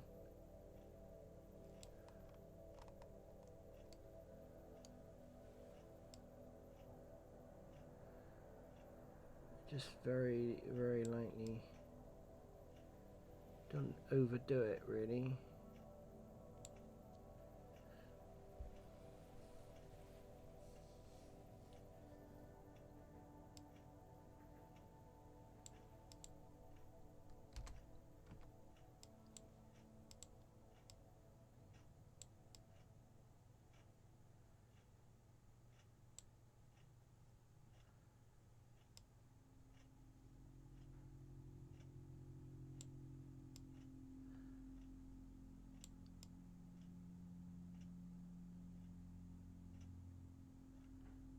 Okay. Let me just actually. I think this is too dark, really, for oak.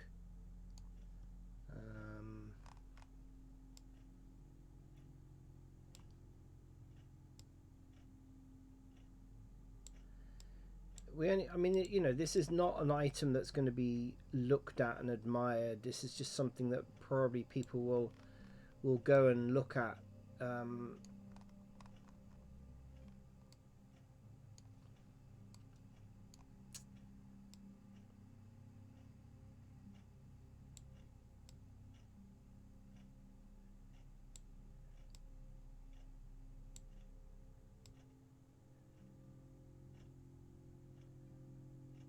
Okay, that looks good.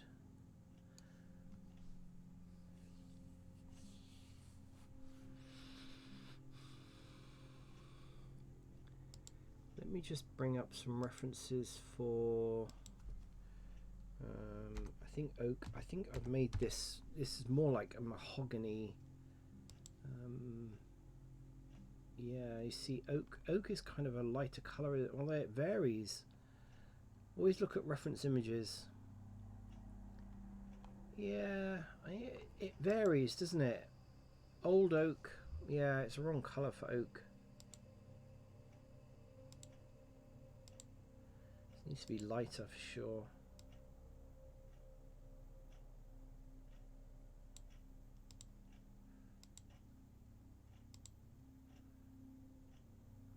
It's kind of a sandy color.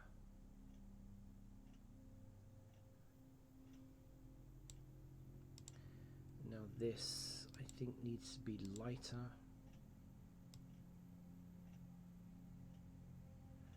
That is way too orange.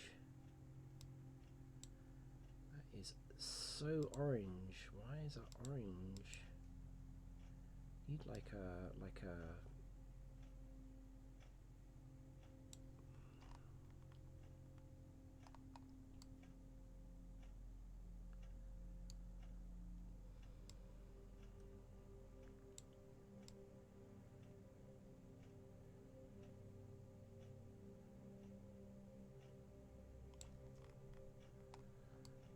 yuck. Okay, let's go for a black. More of a no.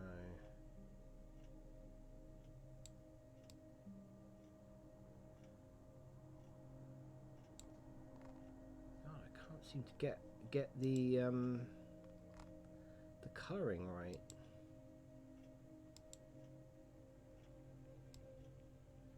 Oh, there we go. There we go. There we go. There we go. There we go. Subtle. It's kind of almost orange looking oak.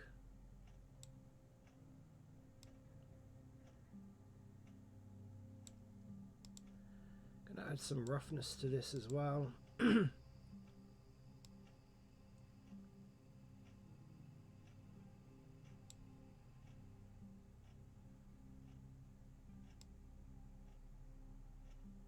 There we go, that's fine. I think this,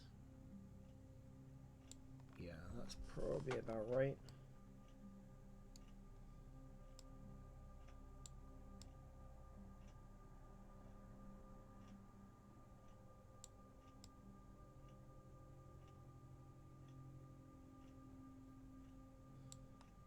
This is only, I mean, I could use, maybe I should use a texture for oak on here. Maybe that would look a little bit more realistic. I might do that actually. I might just use an image texture rather than let's just try it. Let's just try it. So if I grab this slot, just move it out of the way. I have some oak texture.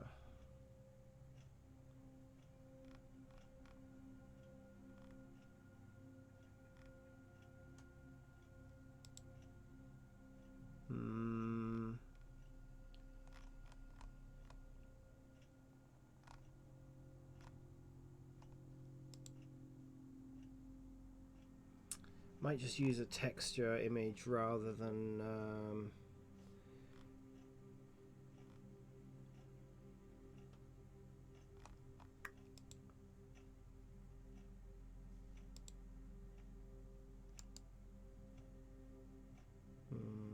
okay, bear with me.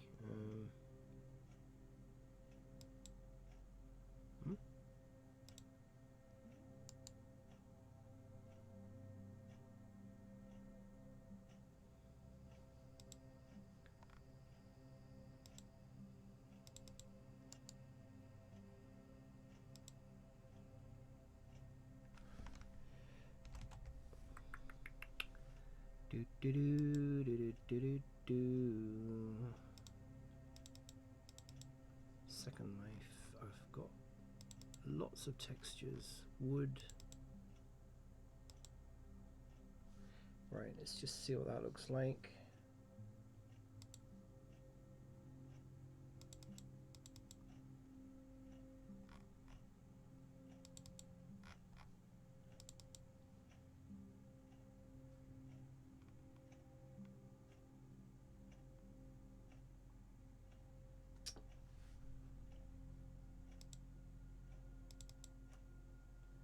My word, that's tiny. Okay.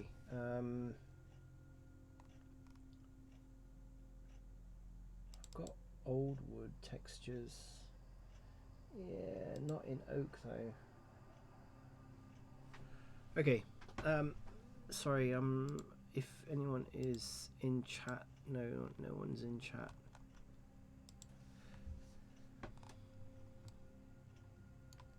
So I'm just trying to find maybe it may be better for me in this instance for the pipe work. I'm just going to be applying a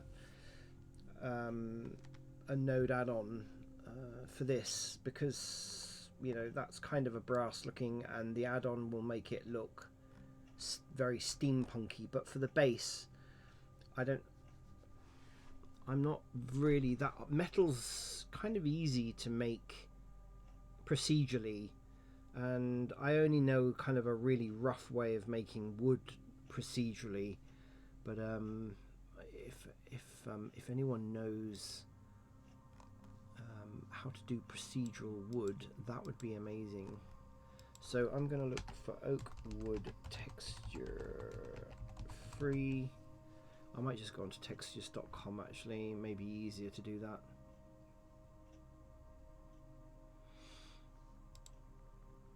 Ah, now there's a texture that's the kind of color that I was looking. There you go, you see. Yeah, okay, there we go. There's actually a couple there, and they're free. Thank you very much. Yeah, it's on textures.com, so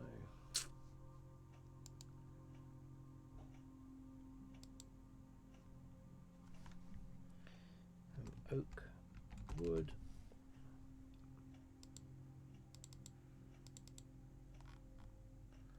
I remember the days when getting hold of textures was a real nightmare when you were trying to do modeling, and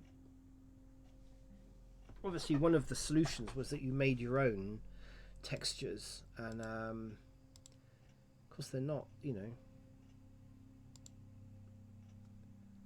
kind of hard to make. I'm not an artist, so people, oh yeah, it's easy, just go into here and do that, and they'd make it look fantastic. I'm afraid that never really happened. I could never get it to look. So we've got oak wood, so let's call that oak wood 2. Okay, so I've now got a couple of textures that we can use.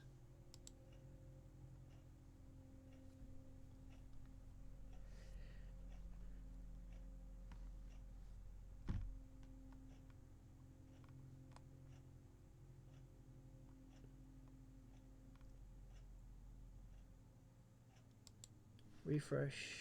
Come on. Where are you?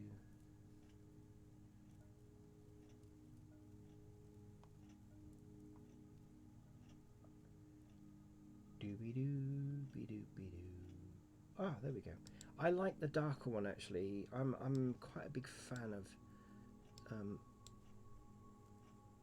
So anyway, we're going to bring this in. We're going to dump that in there. Let's just see what that looks like. Straight off the bat. There we go. That's what I'm looking for. Problem solved. Of course, the only thing is wrong, if anyone knows. We got to UV unwrap this.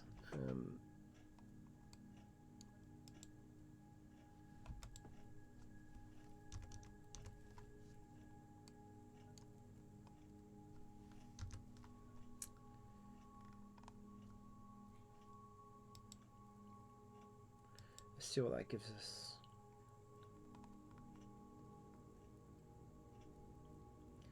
Let's create a new, okay, so if we just call this wood base, I want it relatively high. I always go 2048 on this. We don't need the alpha. This is another thing that's changed in Blender actually, is they now have black as your standard color for UV unwrapping. Interesting.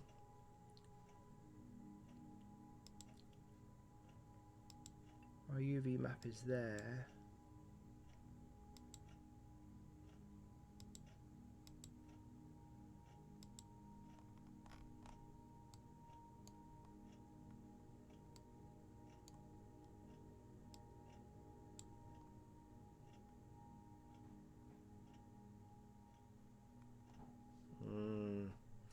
Okay, let's just do a smart one.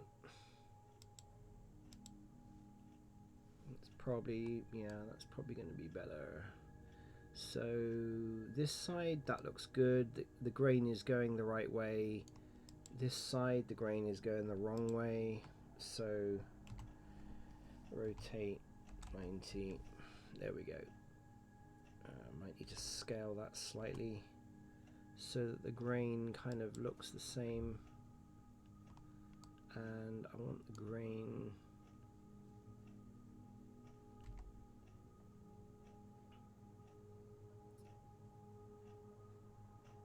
to look like it at least matches up somewhat to the rest of it.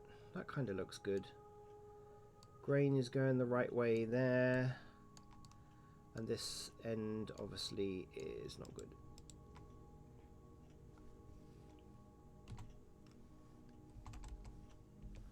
So just do the same here really.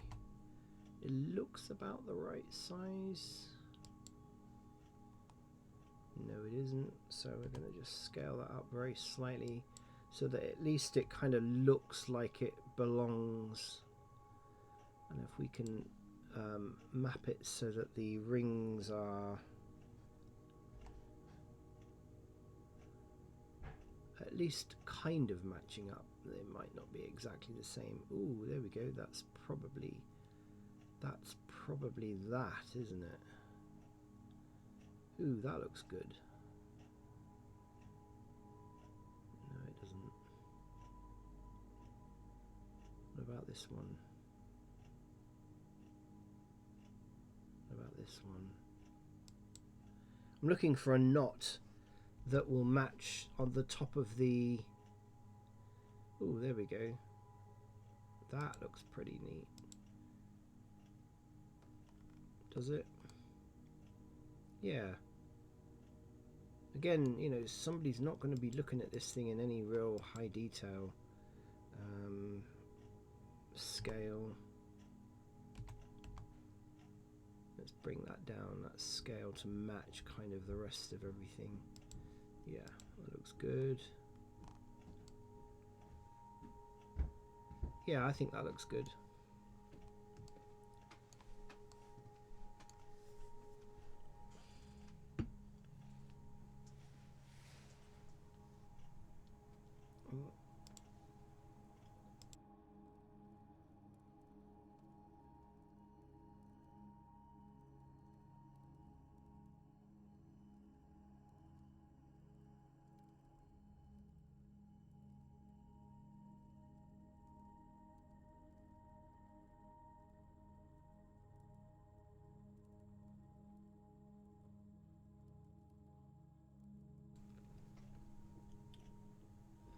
Okay.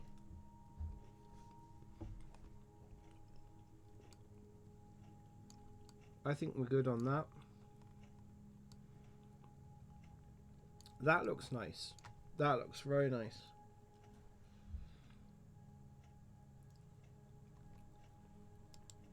Yeah.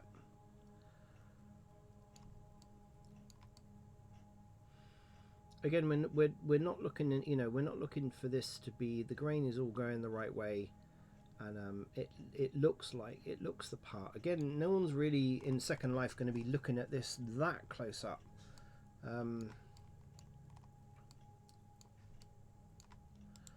Right, so just so that I don't mess up. I'm going to work on this texture now, this material, which is kind of, I'm calling it brass. I might need to change the base color on this. Time for tea. Time for a cup of tea.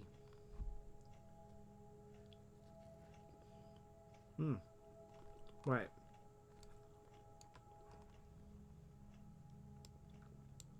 What I have, which is an absolutely excellent add-on, is the ambient grunge. There's a free version. This is Curtis Holt, if anyone's interested in it. Curtis Holt, I love the stuff that he does. Is really, really good. And he's what I call a cross between he's a cross between the arty side of things, but also the very technical. He's kind of in the middle. I know people in Blender who are very arty, and they don't care about scale and all that kind of stuff. It's like the, you know, the airy fairy side of art in Blender, and then you've got the technical people where everything must be correctly done and so accurate that, you know, it's accurate to within a thousandth of an inch or something, you know. And the, you know, and I love it, and there's a place for it, but I like to think that I'm kind of almost the same. I'm like in the middle. I can do a little bit of art, not an awful lot, but and I like the technicalities of Blender, but I like to combine the two. So, and again, if you look at a lot of stuff in Second Life, you know, it's obviously been designed by people who are the more technical side of game development, who produce game assets and all of those other things, and they look too perfect. I saw somebody playing a game, and I can't remember the name of the person or the game, because I don't follow them. I'm not really a games person, but I just like seeing the environments that people are you know, playing games in. And to me, I mean, it looked absolutely stunning, but the game environment, in my opinion, was too perfect. Do you know what I mean? And I just don't like, real life is not perfect. Things are gnarly and out of place and not in proportion and mucky and you know, grungy. Life, you know, real world stuff is not like that. And so I just don't. So I like to have a bit of quirk in my builds, because, you know, I think it. And again, in Second Life, is the same. It's exactly the same. You see people building things that look, in my opinion, too perfect. It doesn't look real, and Second Life certainly is not a perfect world. It's not a perfect environment. But if you make something, you know, it's nice to make something good, but don't make it that it's perfect, you know. I might need to add this grunge node to this space, actually, because realistically there will be you know, there will be kind of, you know, grunge and dirt around that. And steampunk stuff is traditionally or predominantly grungy. You know, it's tarnished, it's got rust on it, it's got dirt around the edges. It doesn't look perfect. So yeah. So I'm gonna use just the simple part of this, really, on the brass. So it takes a little while for it to think about what it's doing, because obviously most of this is actually going to be using this node. Actually, what I should have done was taken that color. Let's copy that.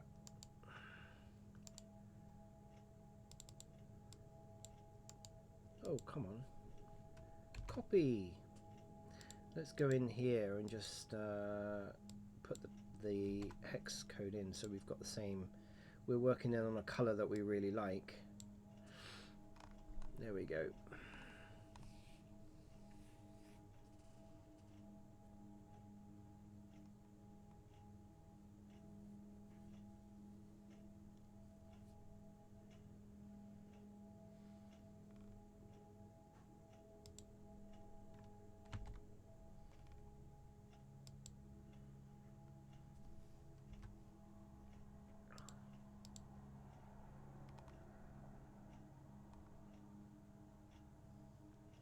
So all we basically do now is just increase the dust level until we start seeing the grunge coming through. We can increase the muck level. You see it's starting to come through. There we go. We can start seeing that it's not actually quite as perfect. We need to give it some metallic, and we need to increase the roughness. Maybe it too much, bring down the specular, because I don't really like that. But we've got, you know, we're now getting... Let me just check actually. I'm pretty sure the normals are all around the right way. They are. Okay. Again, I've done it many times in the beginning where you just, you know, the normals sometimes go round the wrong way. And you know, you can be designing something and, you know, extruding and whatnot, and then find that all your normals are screwed up, and then you go and try and do your texturing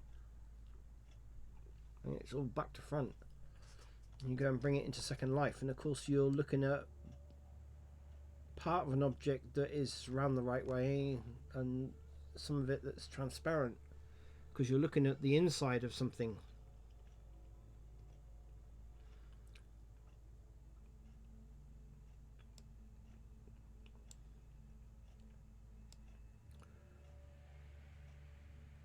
To increase the muck level, the wear level, you can increase this.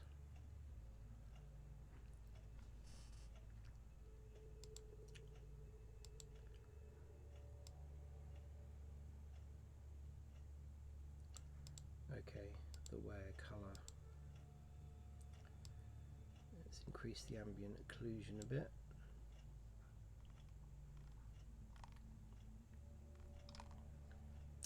Now, in order to see the effect properly, you need to look at it in the final rendered view rather than just textured view.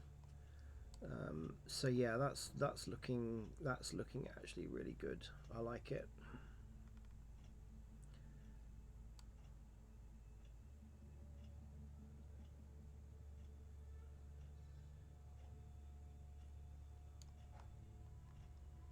It's probably a little bit too grungy.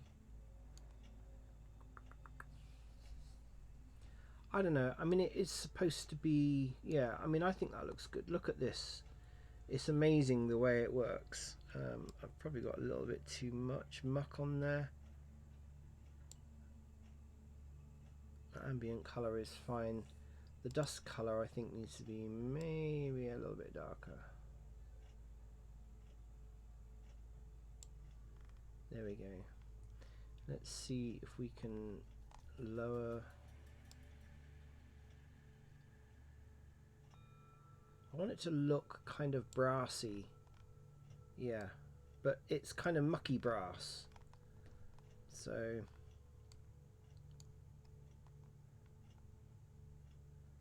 yeah, that looks good.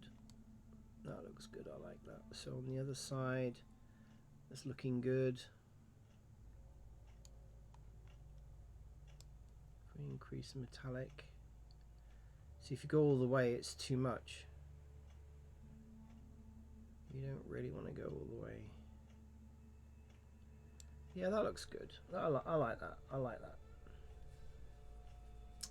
I must remember to add some screws in here. Give it that kind of effect. That it is actually screwed onto a piece of wood.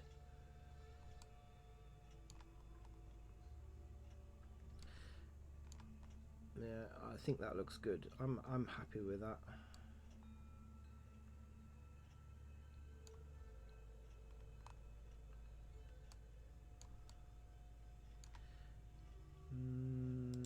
Let's just change the color very slightly. Bring it up lighter. No, I think it looks better when it's... Yeah.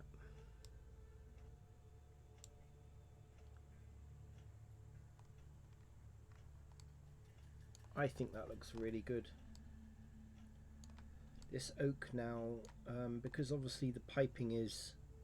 See, it looks worn. It looks worn and it looks grungy, and it has dust in the you know, the creases.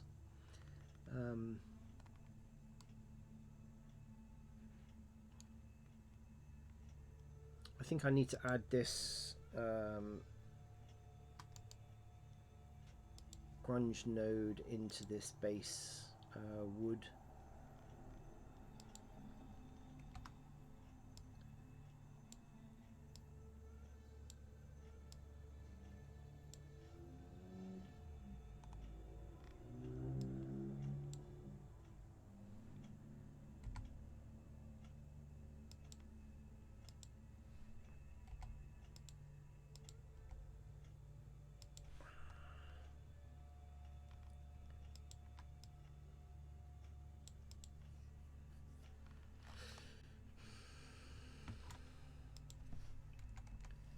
Mix shader.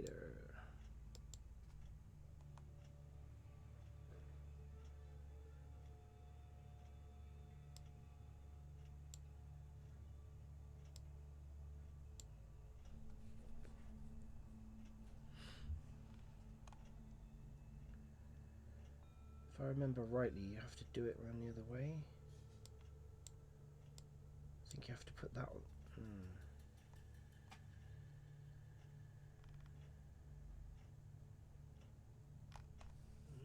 Nah.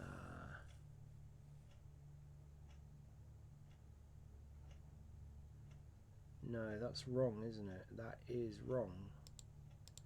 That... God.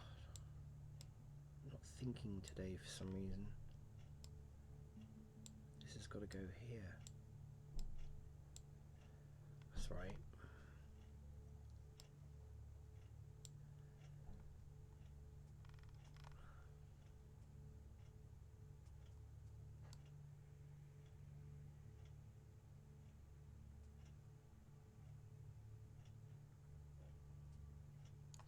No, I'm doing something. What am I doing? What am I doing?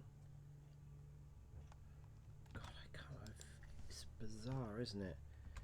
There is a mix RGB. Oh God.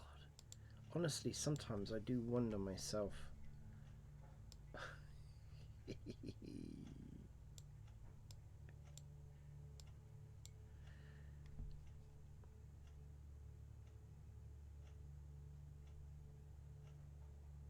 No, there was something I remember.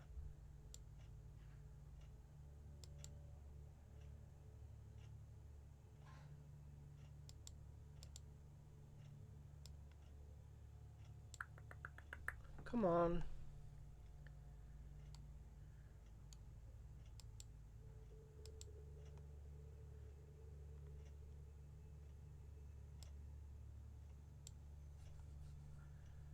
No, what is it I'm doing wrong?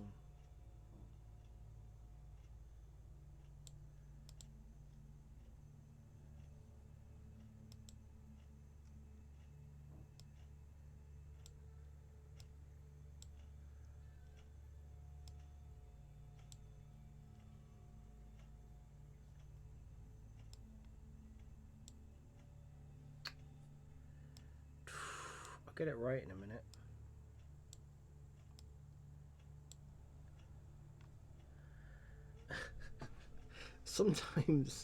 Sometimes your brain, it's almost like I forget how to do things, you know. Right, so we want to add a bit of grunge to the wood, and we might take, I think I might need like something that's a bit darker.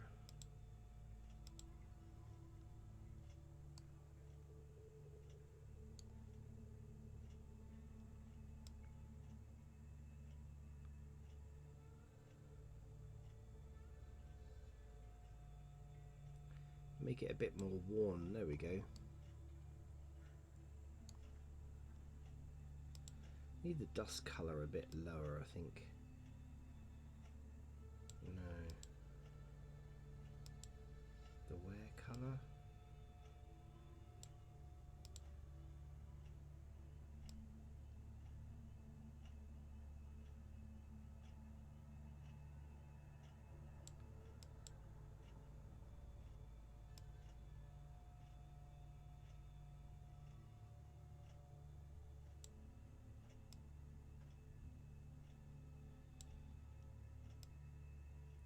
Want it to look rough. There we go.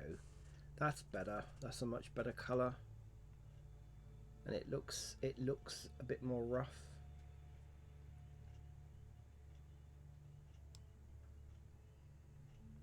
Increase the ambient occlusion there. Dust level probably can go up. No, we don't want it to go up. Yeah, there. We want the wood. Don't want it to look perfect. Let's increase the muck level to maybe, I reckon that. There we go. Don't want it to look perfect because it's steampunk. Okay, right, we're getting there. It's looking good. It's looking good. Anybody got any questions? Anybody got anything? Anything to say about anything? Nope, nothing. Okay. I mean, if you're quite happy to keep watching me and me waffling on and doing this, then I'm happy, because I want to get this. I want to get this lamp done. I want to get it finished. Right. So the only other texture we've got now is this brass fitting.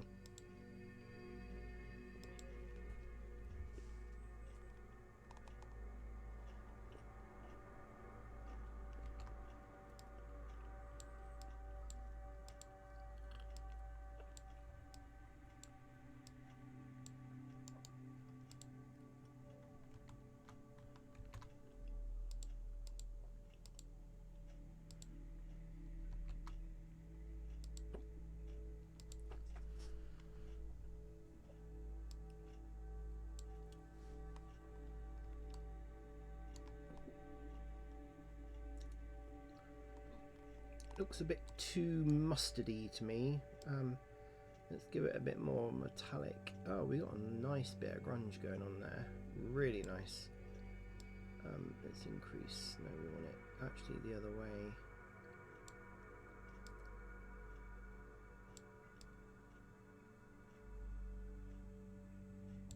Okay. I like that. Tarnished. It's brass. And it needs to be tarnished. The wear color, if the wear color needs to be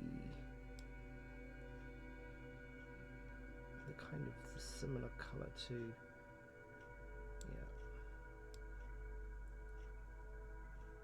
Okay. The ambient, and let's also do the ambient just slightly darker than its original color.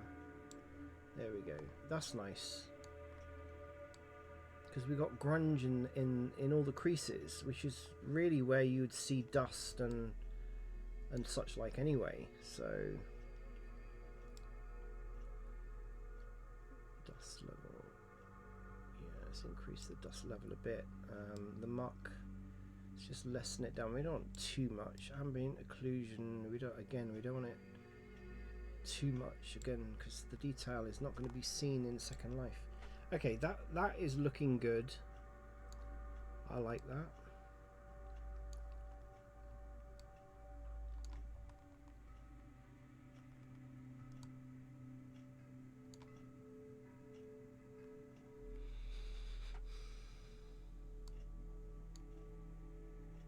Nice.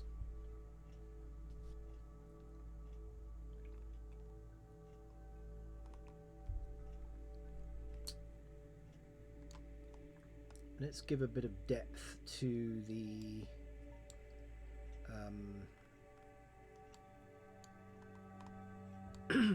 onto the normals.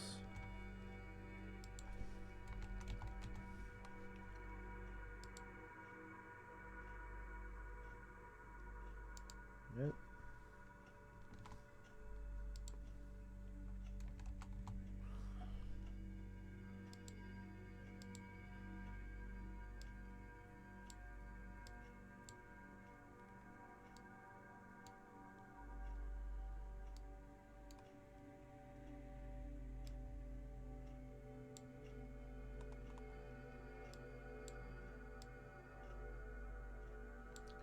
So now we just want to give it like some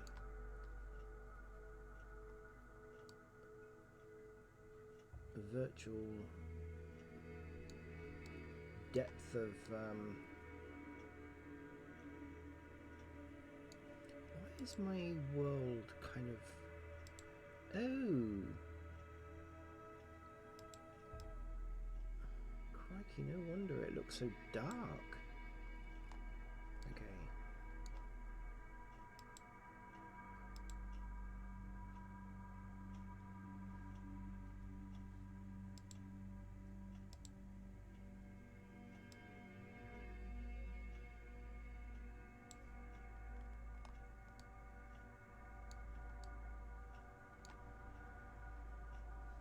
Right, that's that texture, that material rather, and let's do the same for the brass.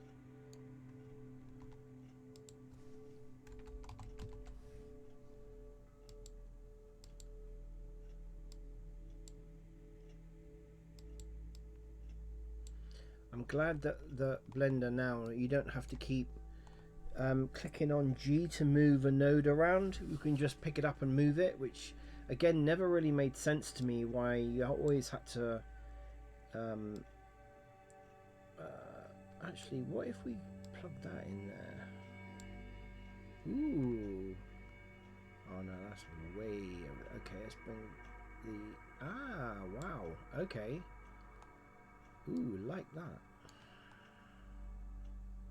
Oh yeah, that's now beginning to look really convincing.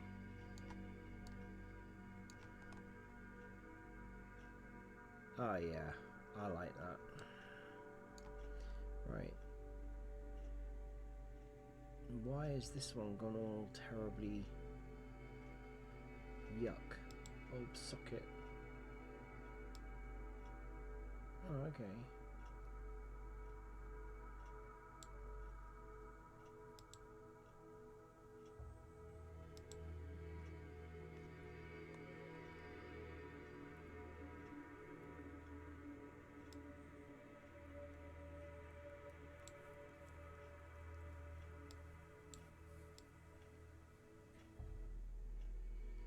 Again, we don't want this to look too, yeah, it looks tarnished enough that it's, and we've got some nice muck going on in the crevices there. So yeah, I like that. I like that. Does anyone else like it? That's the key. Does anyone else like it? And if you saw this in the marketplace on Second Life, would you buy it? Because there's thousands and thousands of steampunk stuff, and I know I keep saying this, and I don't like criticizing other people's stuff, but, and I've said it before in videos about the marketplace and about Second Life, people are very good at taking, you know, photographs of their products and making it look really, really good, just like you see pictures of burgers and food on adverts and such like on billboards, and you know, and it looks amazing, but in real life, yeah, it looks like somebody stood on it. And it's the same in Second Life as well. You know, you look at this stuff and you think, oh wow, that looks amazing. Like, you buy clothes because it looks good on an advert, until you actually buy it and wear it yourself, and it looks nothing like the advert whatsoever. So okay, I like this. I like this. Let's see what it looks like. Yeah, I like it. This is just normal layout mode. It looks grungy. Obviously, as I said, the bulb and the element will be controlled. The actual glass is going to be translucent. the element that's on the inside of the bulb is going to be controlled by touching the base. But yeah, I like that. That looks, it looks worn. You don't want it to look, you want it to look artistic as a lamp, but you don't want it to look perfect.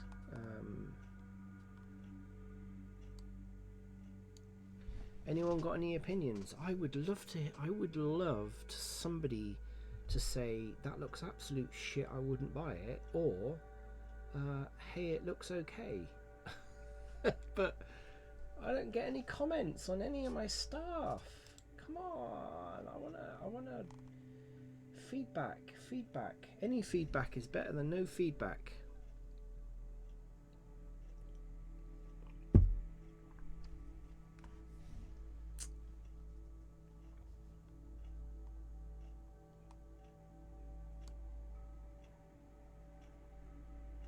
I like it.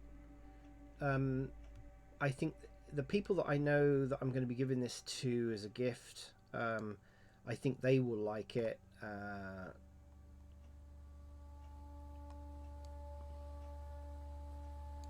Right, I need to bake these textures now.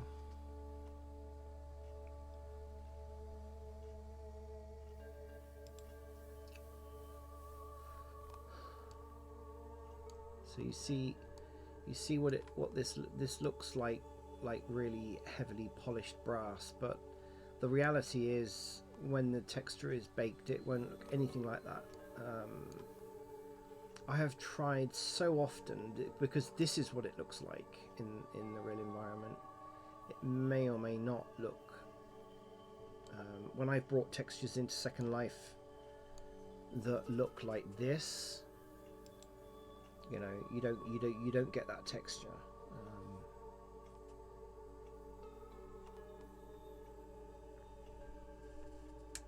What I might do is, I think I will join all of this together. So,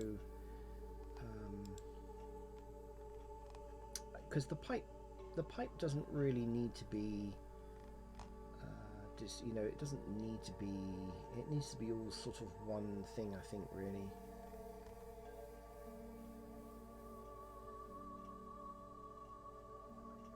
The base needs to be separate, the element needs to be separate, the rest of it can all be joined together and brought into Second Life. It doesn't actually seem to have an effect on the land impact when, not that I notice anyway, if you don't join stuff or you join it, it doesn't really seem to have any impact on the land, on the LI, so and the LODs are the same. Right, I'm going to duplicate this and I'm going to bring that over there out of the way because I just want a copy as backup. We're going to save this.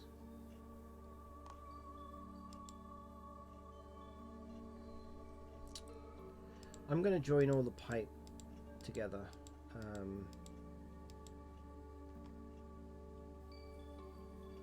And the bulb, yeah.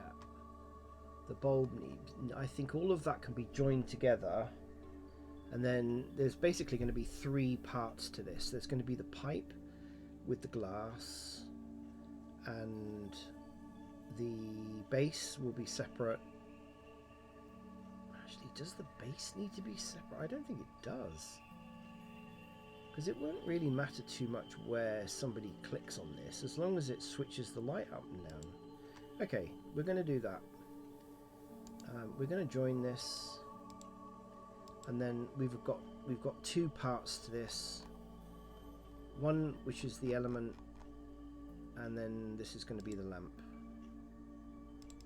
So I'm going to call this lamp stand,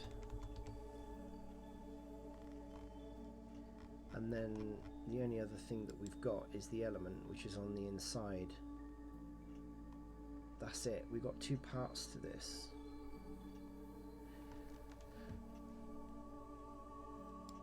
How many textures have we got now? So we've only got 4.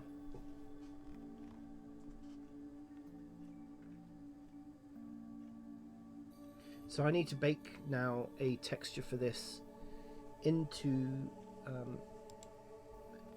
for Second Life. Let me get rid of that because I don't really need it.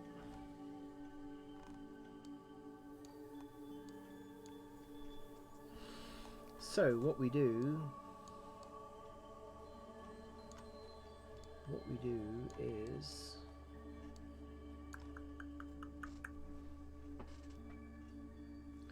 I need to select this boink, and that's what the UV likes because we haven't unwrapped it correctly. We need to create a new UV map, and this is going to be, I'm going to call this UV bake. So we're going to use a new UV. We're going to create a new texture, and I'm going to call this lamp bake. We're going to keep it all at that. It's going to be 2K in size. That's correct. So we've got the whole lamp, which is fine. Going to UV unwrap it now. Yeah, can't. Yeah. Okay, so that's the whole item.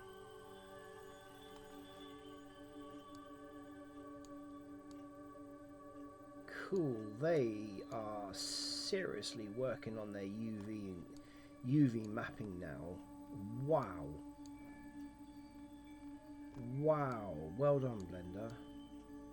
Blender developers. Holy moly, that is a neat UV unwrap. Finally, they are sorting out the UV mapping on stuff, because it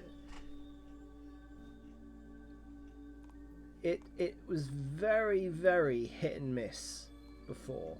Really seriously hit and miss whether you got a UV unwrapping that even came anywhere near. Now I know I marked my seams and all of that, which obviously helped, but wow, that's the neatest UV unwrapping I've ever seen.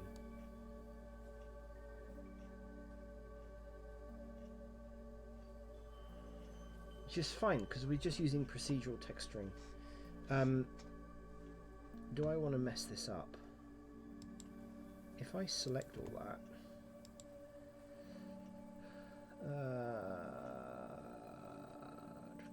do an average pack. Yeah, okay, that's about as tight as it's going to go. I can probably squeeze that in a little bit more if I UV unwrap it and don't use this island. Okay, so we can really pack that in. Yeah, okay, I'll stick with that. That looks good for me. Holy moly. Okay. This version of Blender is the alpha 2.92, and I think the version I got hold of 2 or 3 days ago. And I've been using this version because it's very, very stable, he says while saving it yet again just in case.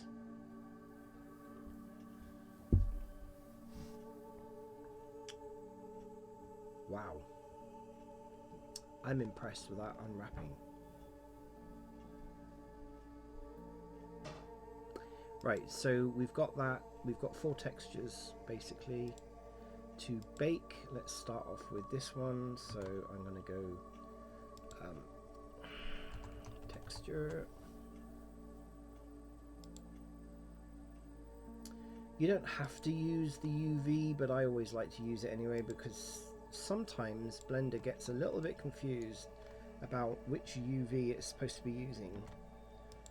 So I actually tell it what UV it should be using, and make sure that, so we need to use the image lamp bake.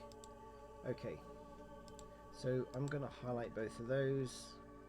We then bring those over into all the textures so that we are baking onto the same image texture.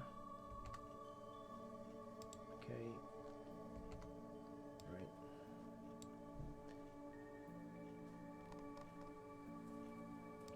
So then we just make sure that the image is highlighted in all of the materials. That's it. Okay, we've got our UV map. I'm telling it what UV map it's got to use in order to map. We've got that highlighted here. We can now go to bake. We are basically going to bake everything. I always do combination baking, it's not a problem. And I bring this right down to 2 because I don't really want, actually, yeah. Yeah, okay. I'm going to bring it down to 2. Let's bake. And this is kind of the boring bit. Anyway, for anyone who's come in between, let me switch out a blender. This is what we're making. This is a steampunk style lamp for Second Life.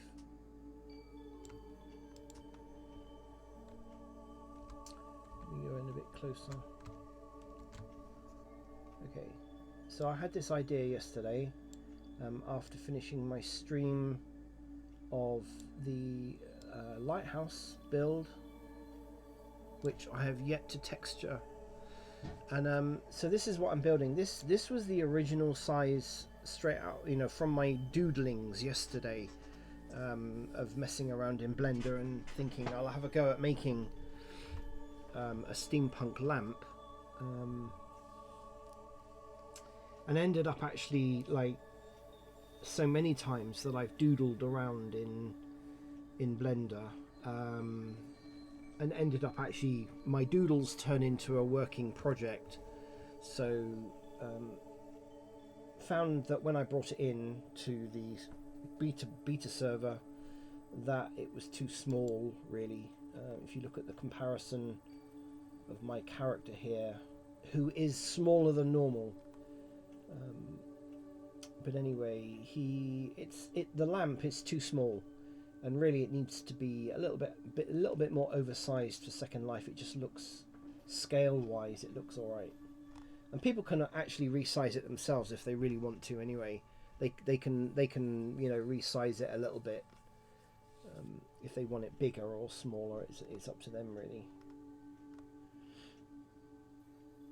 But this was my first import, and obviously then found that my geometry was, I know I made a mistake making the pipe work with 32 sides rather than 16.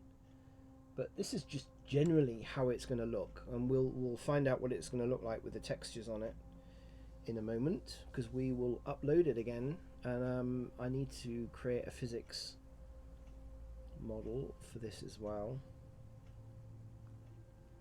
So we're nearly 20% baking the texture already.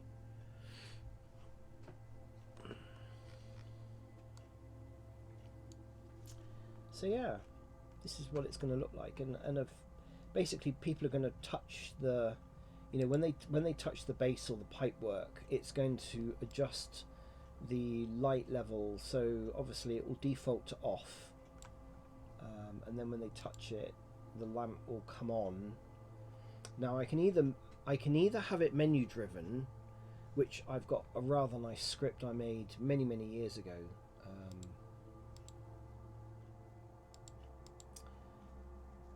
for lighting, and then it can alter the, you know, the light level, the light color, and the spread. I mean, a lamp in general, the spread probably no more than 5 meters, if not less than that. But I would say for Second Life, and I think this is going to look really good, because the light, actually the reflection of the light, obviously depending on the color, look at the light, the shading on the lighting is going to look really good. Obviously I hadn't applied any smoothing on this pipe. This was just literally build it, bring it into Second Life, and get an idea of, you know, size and perspective and all of those other things. Yeah, it's looking good. Looking good. I love the bulb.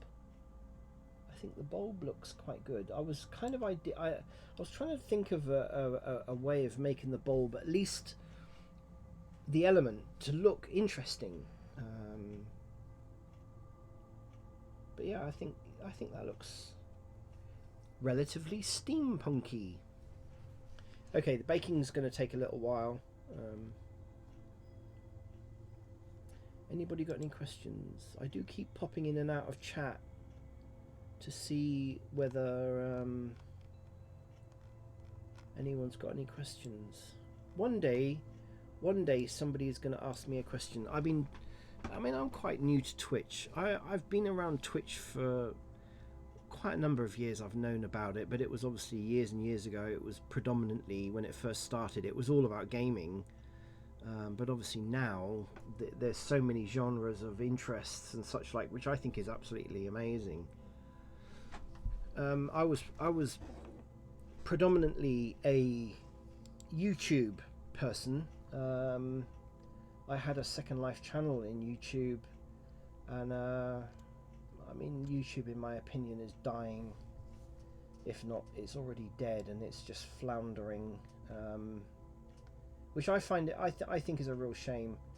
And all I really wanted to do was to create a community of like-minded people that, I've got several. Well, I did have five, I think, different YouTube channels on various different subjects, and now that's been cut down to 2.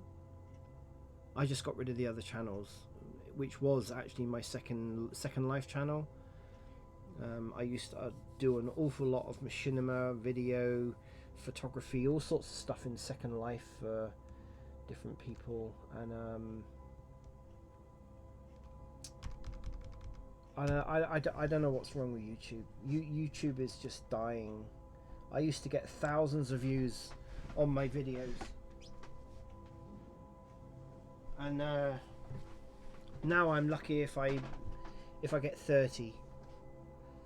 And I just think, well, yeah, you can do everything you like for the community, but if people are not seeing your videos, then kind of what's the point?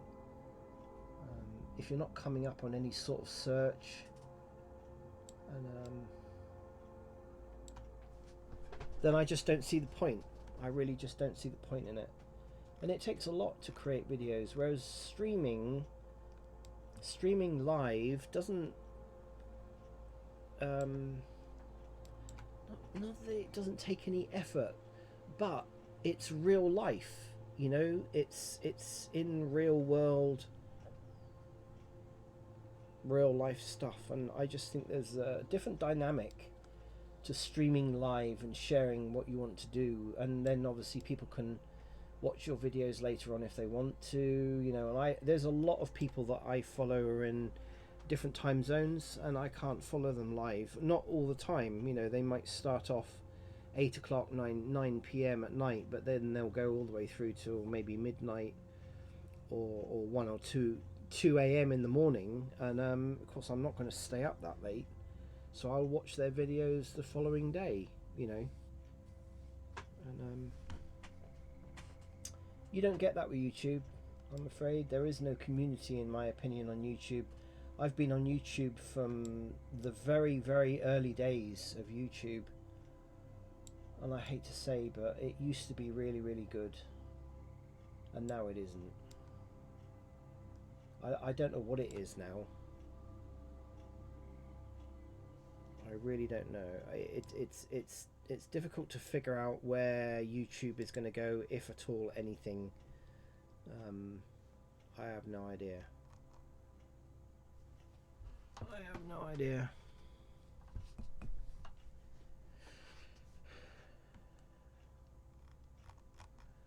Anyway,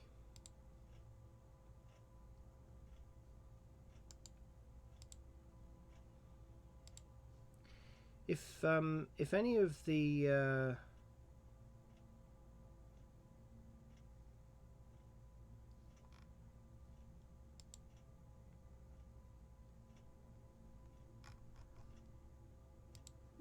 that's interesting. Okay,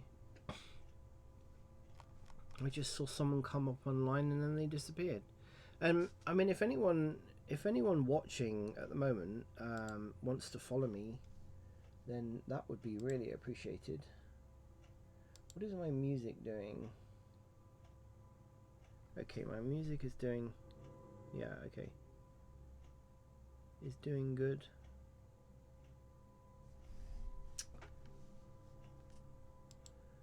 Because I'm kind of building, I would like to have a community. If you look at what I've done already,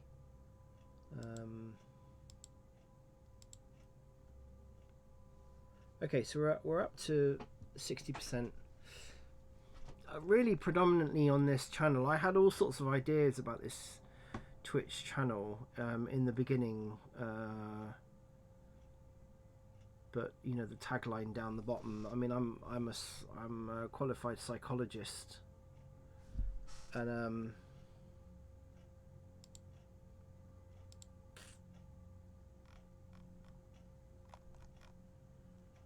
I was going to talk about. I mean, there is. I could actually really easily talk about psychology to do with Twitch, and streams, because there's just so much going on with it. Nothing bad, but you know, I could talk about that, but I don't know whether anyone would be really interested in that or not.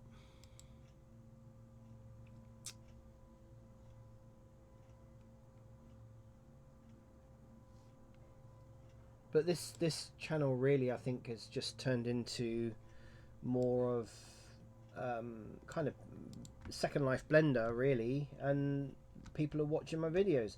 People are watching my videos more in Twitch, even than when they're not subscribers, or not subscriber followers, than people I had in YouTube. So I'm not doing anything now anymore in YouTube. I've stopped. I've got rid of my channel, most of my channels. I've just kept, I think, 2 of my main channels. That's it. So this is what I don't know whether anyone was here yesterday, saw what I was doing, but did I? Ooh, that's a bit naughty. I didn't. So that's the thing, really, on the beta grid. You don't really save stuff. Okay, so this was my lighthouse. Actually, I should really, I suppose. Let me bring those back into a directory. I like to keep everything organized in my inventory as well in Second Life, because otherwise you just forget where stuff is. And somewhere I have lighthouse. There we go. Right, so this is what I did. I was working on yesterday. Call it main lighthouse. Why did I call that main lighthouse? Okay, that is the lighthouse, but not the one I was working on. This is what I worked on yesterday, and again, I'm really happy with how this is turning out. This hasn't got any textures on it yet. Let me increase the light so you can see what's going on. And there is things that I need to sort out, like I've got normals going around the wrong way on things like the lamp. But yeah, so, and at the moment, this is just going to be a dummy lighthouse, as in it's just going to be there to look at. It will have a lamp that will spin and turn just like a proper lighthouse, but I suspect that what is going to happen, look at the scale of it. I love the scale, and I think I got the scale of it right. So yeah, I mean, like, you know, this is a real serious lighthouse, as in it's big.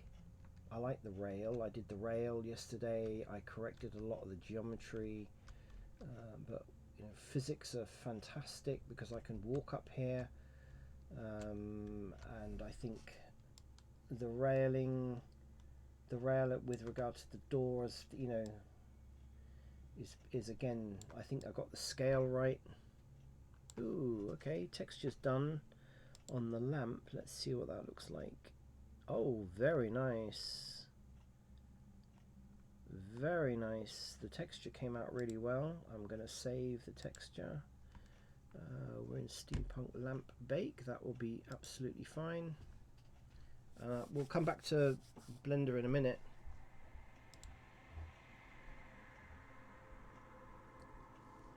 So yeah, this is I like the lighthouse, and I suspect if I go up, you can see that the see, this is the perspective. You can kind of get an idea of the. And if we go in here, I can walk all the way around the lamp. So I got the physics are really good, and I don't fall off and things like that. So this is a really, scale-wise, this is actually a very large lighthouse. But like I was saying, I think what's going to happen is a couple of people are going to see this that I know of and will want me to make this a working lighthouse, in as much as you'll be able to open the door and go inside and live in it, because I suspect that there's at least one person I know will want to rent this out on their land, on their parcel. So I've kind of thought ahead, and I thought, you know, you'll come in here, there'll be a stairs that will go down, and this will be like a basement type, and then you'll be able to go up several floors, so there'll be stairs that will go up all the way on the inside. You just literally keep going up, and then there will be like several floors, maybe 1, 2, maybe 4 floors. And I might even have to make something that will come out the top here, so that you can get out and go up on this railing and walk around the lamp. So, because I mean, look at that view. Obviously this is beta grid, so there's nothing really here but to look at, but I mean, you can imagine what that would be almost like. Let me go into mouse view. There we go. So you can imagine being up here and then looking around.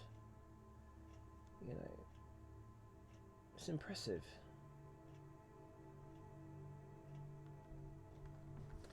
It's impressive.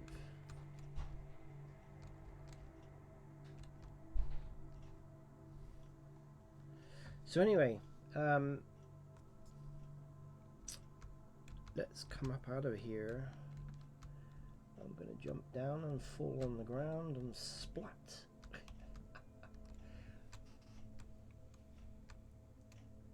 Okay, so we're back to our lamp.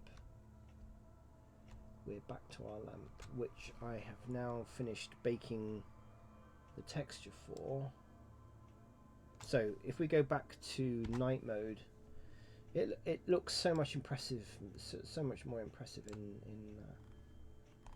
night mode.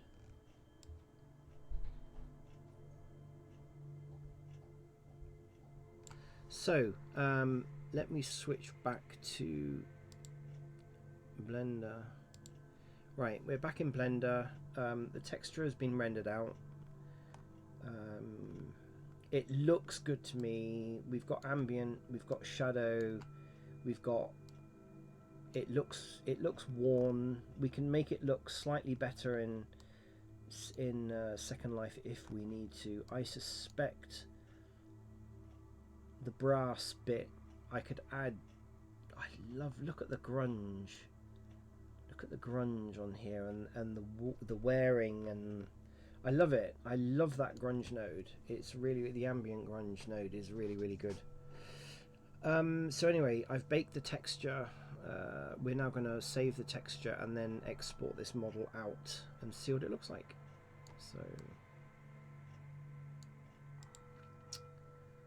So far so good. This is going to be a whole build done in pretty much one day.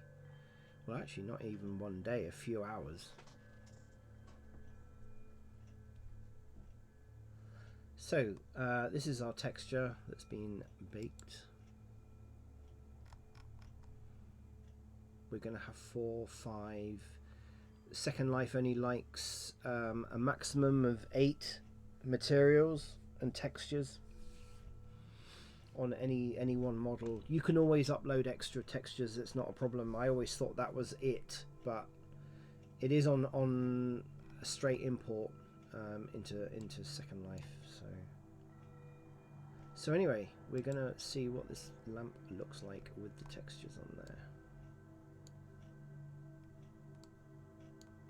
So all we have to do is go to each one and replace that with that.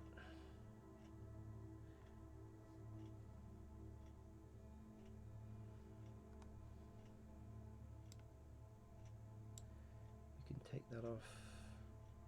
Okay, we can go to the wood base, and basically we're just using our baked texture now instead of the procedural stuff. Let's just take that off of there. The bulb, I'm going to put the bulb material in so that at least it's got its proper material. That's going to go in there.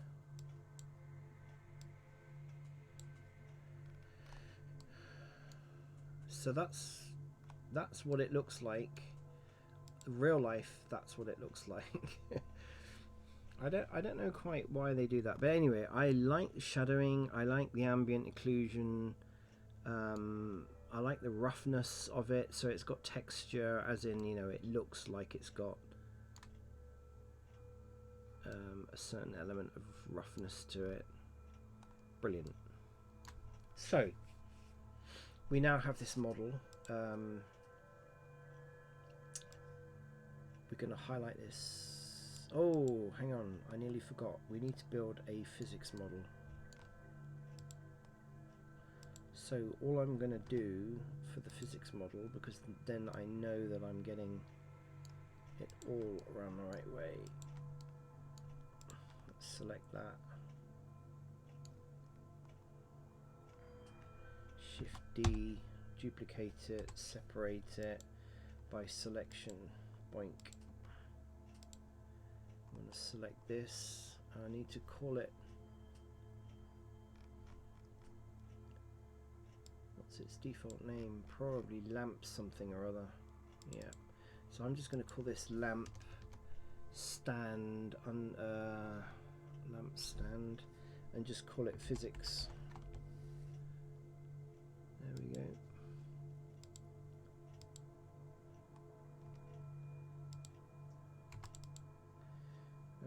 We're going to, because it's actually in the right place, I am going to grab that on the Z axis and go straight up.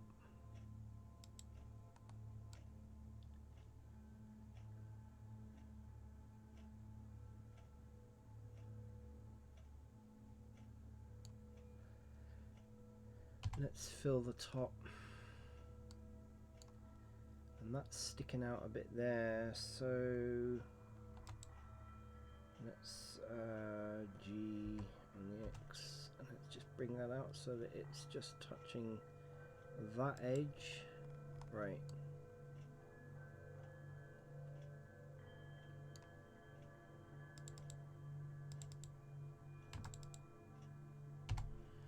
It's touching the bottom. Actually, it probably doesn't need. Let's see. I don't think it's going to need anything on there. Right, so that should be the physics for this, which is going to be really simple. Let's apply scale. I don't know why I'm still in UV. Right, there we go. Anybody got any questions? Nope, nobody's got any questions. Okay, as long as you're happy that I'm going to keep waffling on. Right, this is the physics. Let's save this. Export the physics out. It's going to be called that, and then it will be underscore PHYS physics. We only want the selected. Right, let's hide that.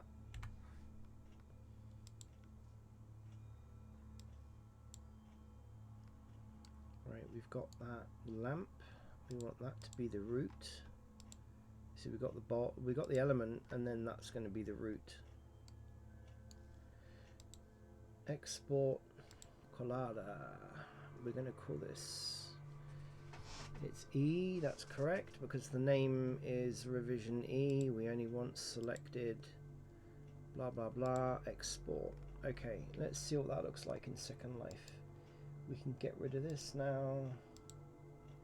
We can get rid of that one. Right. So, we've exported that out. Let me save the file.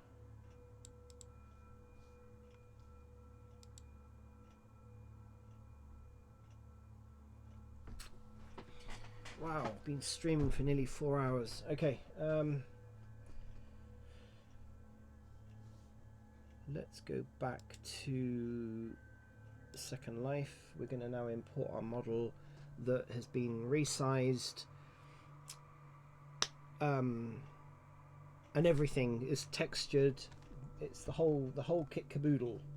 Let's go back to daylight mode in Second Life. We're going to upload, and we're going to see now what this is, kind of what the land impact is going to be, and also what the physics is going to look like. Okay. Oh, physics. Okay, that's not bad. It's not good either. But that should lower the land impact down a huge amount. Now, is that because I didn't put... Interesting. Okay, I'm going to call this Steampunk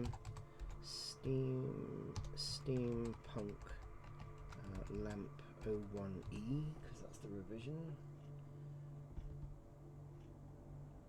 We can bring this down a lot, so we really only need about 100 there, and we need about 50 there.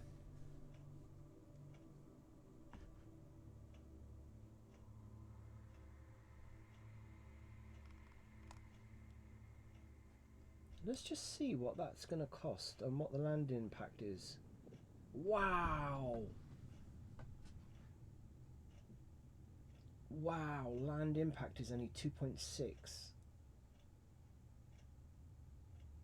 So we've gone from 36. Now this will only be 2, I think. Just analyze it and simplify. I'm going to bring the detail down of the physics, because we're not walking on this thing. We're not going to be bumping into it. It's going to be sitting on a table or a bedside lamp or something, you know, a bedside table or a, you know, so we're not, it doesn't need to be physical. Let's calculate what that's going to be. Let's see if we can bring it down even more.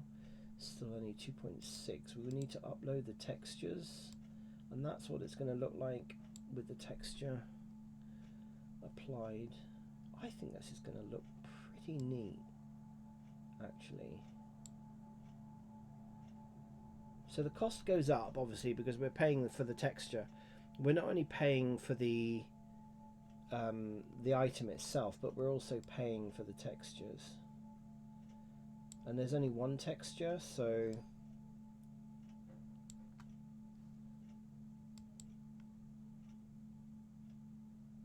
I might just play with something else in a minute, but anyway. So let's calculate that. I think it's going to be about the same. Still 2.6. Nothing's really changed.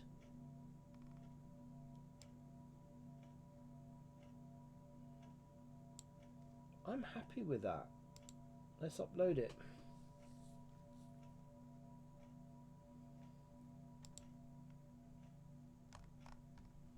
I'm going to bring that over into the inventory and create a directory. New folder, Steampunk Lamp.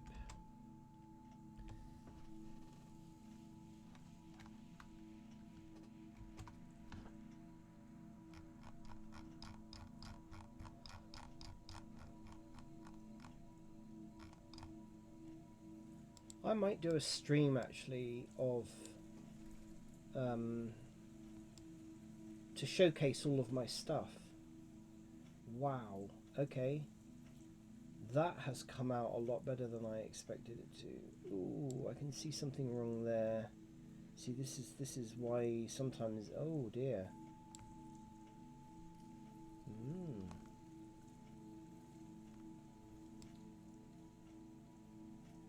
Yeah, texturing needs a bit of attention. Yeah, texturing needs a bit of attention. See, this is why you need to do the beta grid. But I like it. Other than that, we've got a couple of... Well, I don't know quite. Why is there a gap there?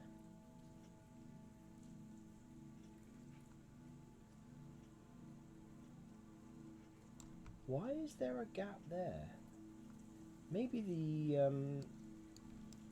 UVs are around the wrong way. See, there's the odd thing here, and this is to do with the island size. So I didn't put any gap on the island size whatsoever, and sometimes it just screws up the mapping. You get this kind of funny, kind of almost scene thing. Yeah, I need to do that because look, can't have that. But other than that, I like it. I like it.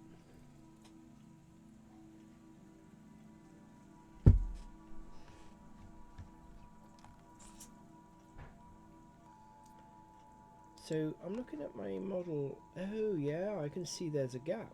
Ooh, that is not good.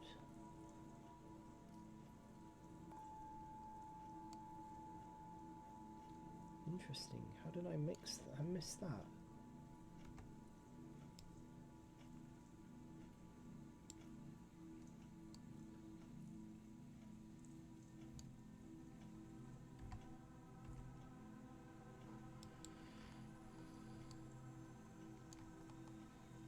I think that's the only gap though, isn't it?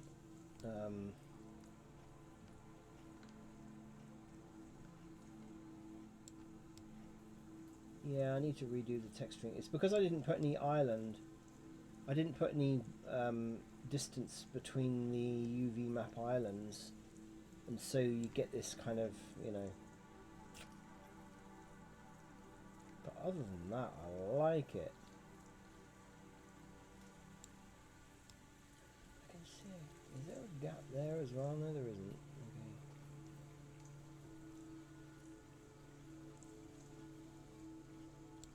How did this brass turn out? Yep.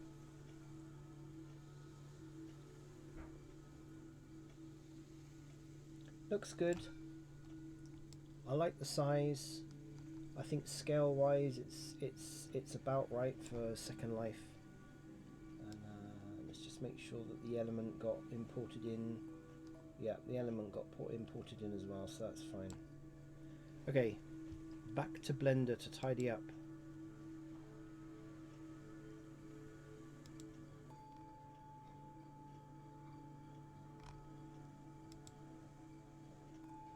So I've already closed the gap that was down here, which is not really very good.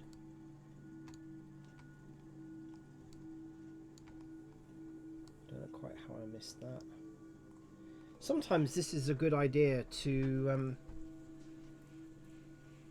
you know, when you've got somebody else that can look at your stuff. When you're looking at it on your own, I guess like quite a lot of artists, you know, when you're looking at your own work all the time, you don't necessarily. I do database programming, and have done many years, and you know, you can be looking at code or looking at something, and you just miss it.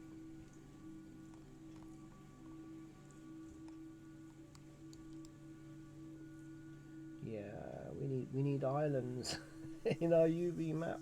Okay, so I got to bake the texture again. That's fine. That's not a problem because I've altered some of the geometry as well. So I need to rebake, but with islands. But yeah, I think this is only... Oh, it's 3 land impact. Okay. So it went over 2.6. So that's fine. That's fine.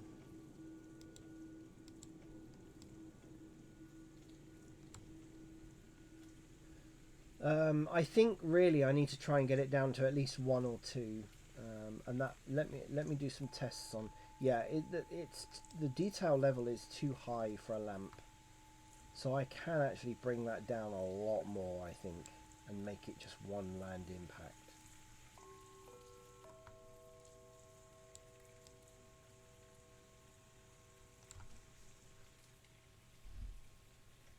So I think that's what I'm going to do.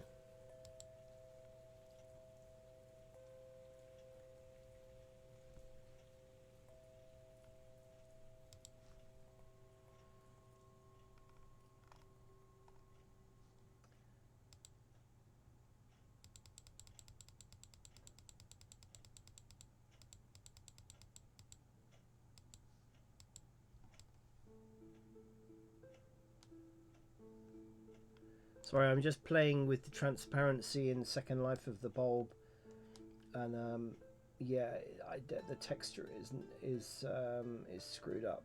I need islands on the texture. Right, and I'll demonstrate what I mean by putting islands on the texture. So yeah, back in Blender we are here.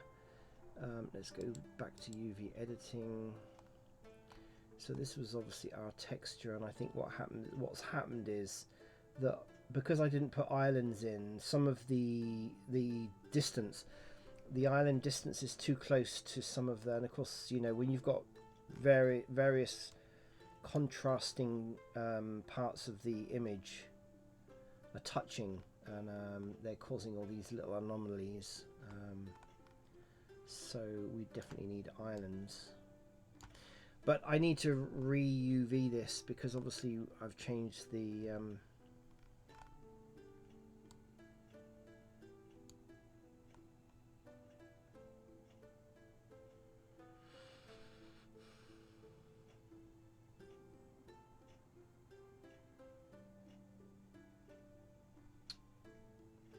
Right, so I've got that. I am now going to Smart UV project. I need to put in, I'm going to go 0.1 island margin just to separate them out a little. Yeah, you see that's too much. Wow. Let's go UV 0.01.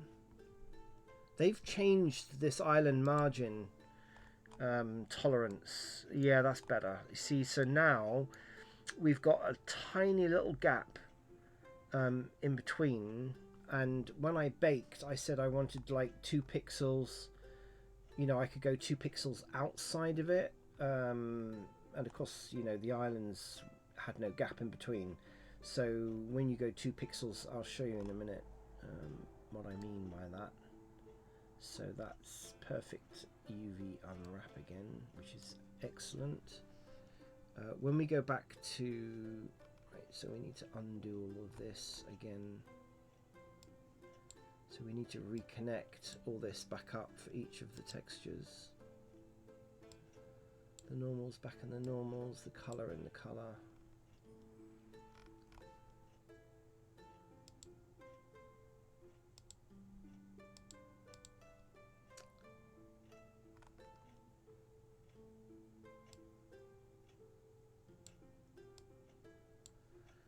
That's fine because that's only the bulb. The bulb glass. Yeah, the bulb glass. Broink. Right. Right, so we've now separated the bake texture and brought everything back in again. Now we need to just make sure that it's going to texturize correctly. Yes, it is. It's going to bake correctly. We've selected that UV map.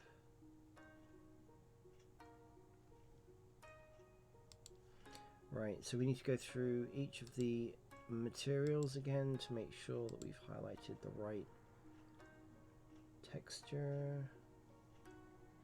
The wood base, highlight the texture that we're baking to. The socket, we need to undo that. There we go. That's the right texture, and the glass, we've disconnected that and we've highlighted the texture. Let's just do that again. Yeah, always recheck, because the last thing you want to do is screw up your textures. Okay, so we've got the right UV map. We're going to bake to let's just make sure. Yes, we are. We've got UV bake there. We're going to go to the baking. Yep, we're correct. See, I put 2 pixels here as the margin, and of course what happened was there was no margin available because each of the islands were touching. So you do need a gap when you UV unwrap. You need a gap in between, because otherwise your textures are going to turn out like they did in Second Life. So we've got clear the image. I'm going to rebake the same texture again. So we've highlighted that item there, and we're just going to click on bake. And away we go. We're going to rebake our texture again.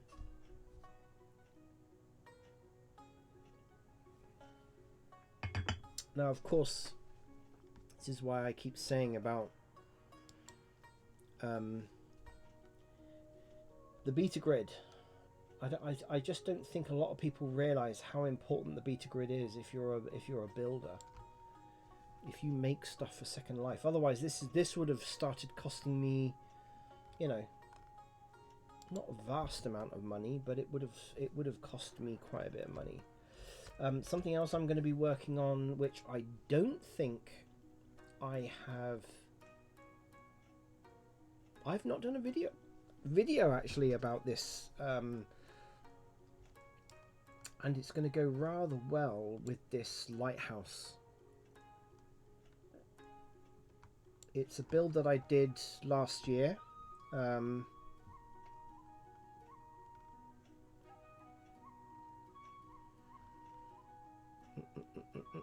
I will find it here somewhere. Here we go. Oh no.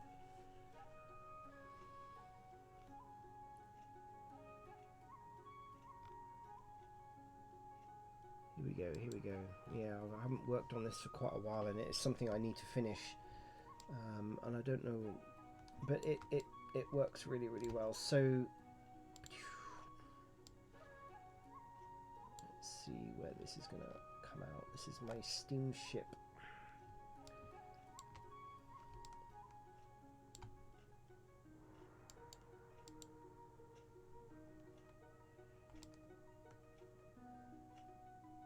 Yeah, I have got a root prim on this one. Okay, so basically this is a ship that I worked on last year, again with a steampunk theme to it. It's going to be, and I think it's going to look really nice with the lighthouse. I was commissioned to do this, but it wasn't a high priority. But I've always loved steamships and sailing ships and stuff like that, and this is kind of half and half. Now the texturing on this has not been done correctly, but I kind of threw the textures on here because I just wanted to get an idea of what this looked like, and I think, you know, even now I think it looks pretty darn good. I'm really happy with how this turned out. And so is the client that I'm doing this for, because I'm doing so many projects for her at the moment in Second Life. But you know, I mean, if this was, ooh, you know, if this was real life stuff, look, I go into mouse view, you know, you can imagine this ship being in the harbour. It really looks really good. I like it. If we look at it together with the lighthouse, you know.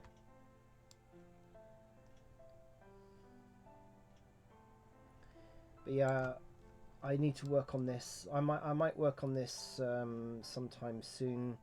I've got so many projects on the go at the moment, commissions and such like, and just personal stuff that I want to do. I think I've got the scaling wrong on some of this.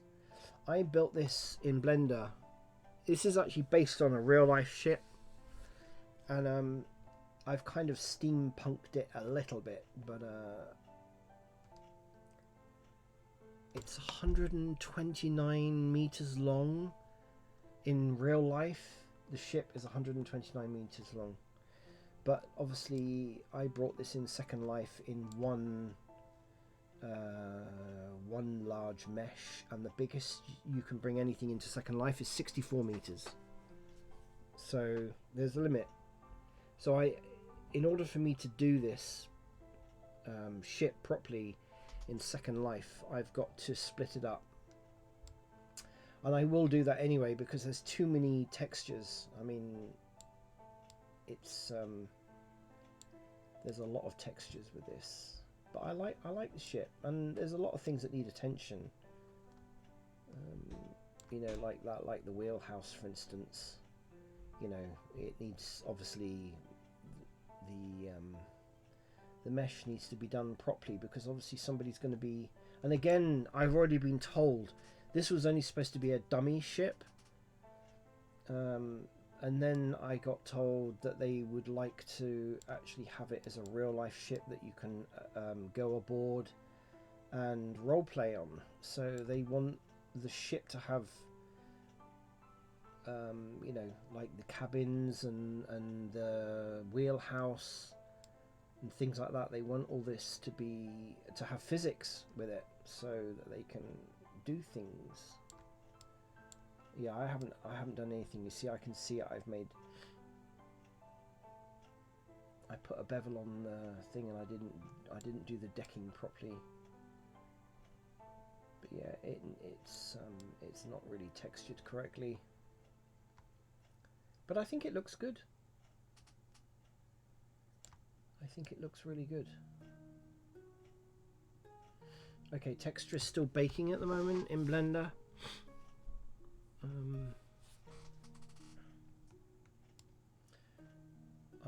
I might make this my, well, actually no, because that's not what this stream is about. This stream is actually about the steampunk lamp.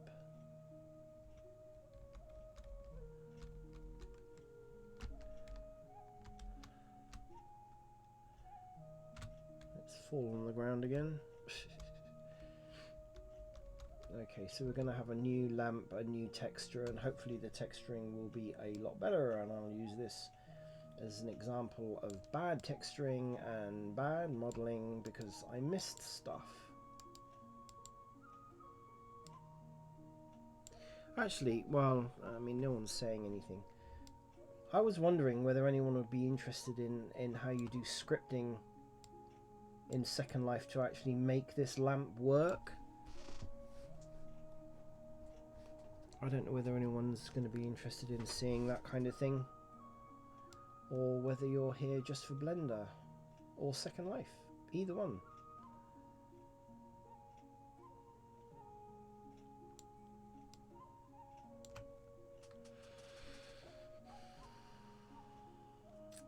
We're still baking the texture at the moment. I'm just so happy with how this turned out. It looks so good.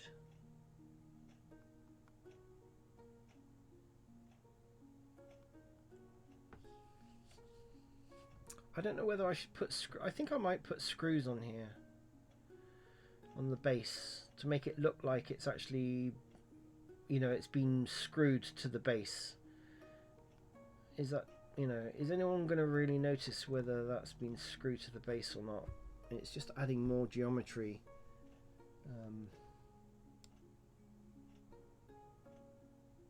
Actually, what I could do while we're waiting for this, I want to upload that again.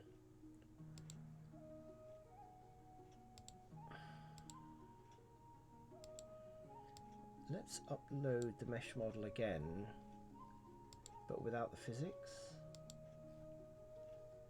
So because I renamed, I've called the file, see it's loading the physics file by default. If I load, choose one, okay, and I'm going to delete the physics file. Okay, it's done it.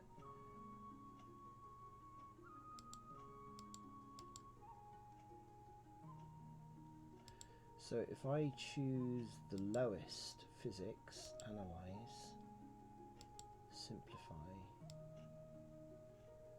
See, this probably doesn't even really need physics, to be honest. Sometimes it's the physics will lower the land impact down. So that's interesting, isn't it? So if I call that, we could even go down even further. I suspect that we could probably go down to 60 and then even 30. Let's just see what that's gonna. Land impact is 4, yeah. So it really needs a physics model, because I know that I should be able to get that down to about 1. This should really be only a 1, 2 at most. So that's not really working.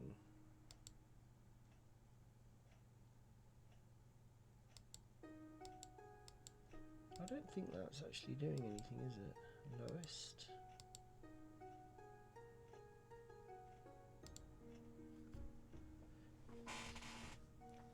So that's brought it down to 2.7. Let's go medium. No, it won't do that. Oh, okay, it will do that. Let's show the physics. Okay. Physics model is still overcomplicated in my opinion. Whoa, 9? You're kidding me.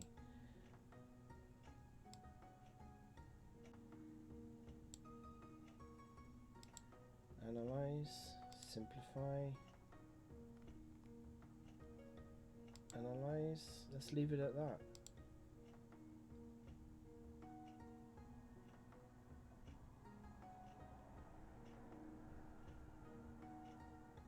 Come on, calculate.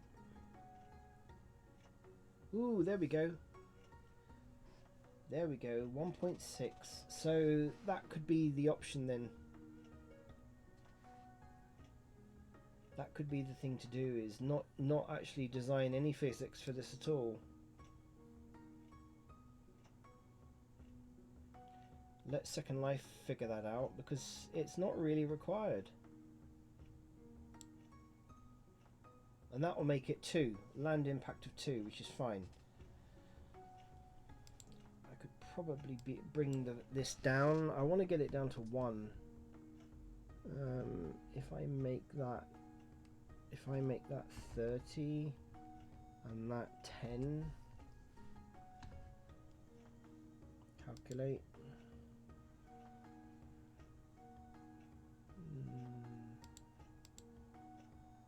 Simplify, calculate. 1.6. So it looks like we're going to bring that down to about 2. Land impact of 2 is going to be the lowest that we're going to go. I mean,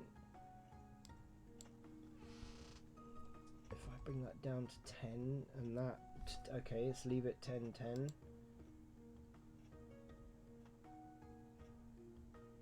No, so there is actually a limit. So it looks like there's going to be a land impact of 2 is the minimum that we can be able to do with this.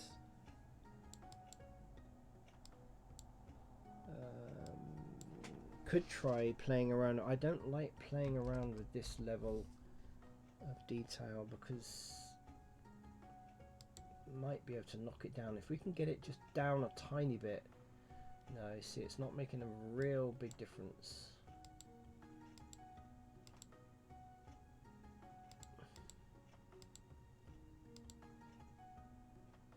It's a balance between detail, you know, detail and land impact with Second Life. That's interesting. I've increased the LODs up. Ooh. Yeah, load from file. See if we went maximum.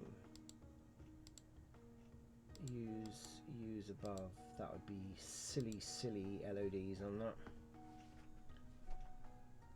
Whoa, 192. Let's just generate and then just generate. I reckon. Ooh. 10 and 10.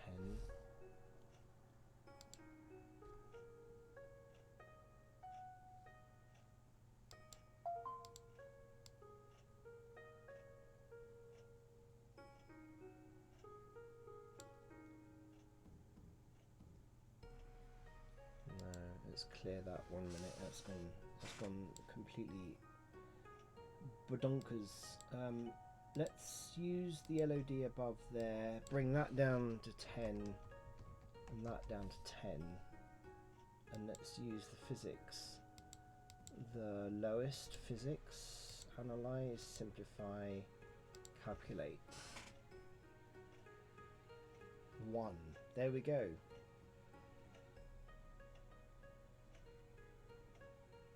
We could I've already got the texture, so we don't need to do that because we're using the old model. The textures for the new adjustment is now being done.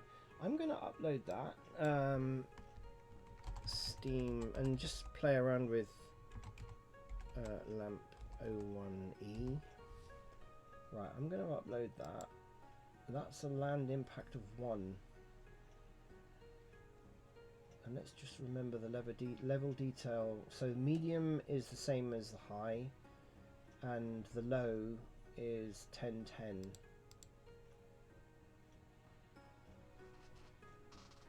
Be interesting to see what this looks like.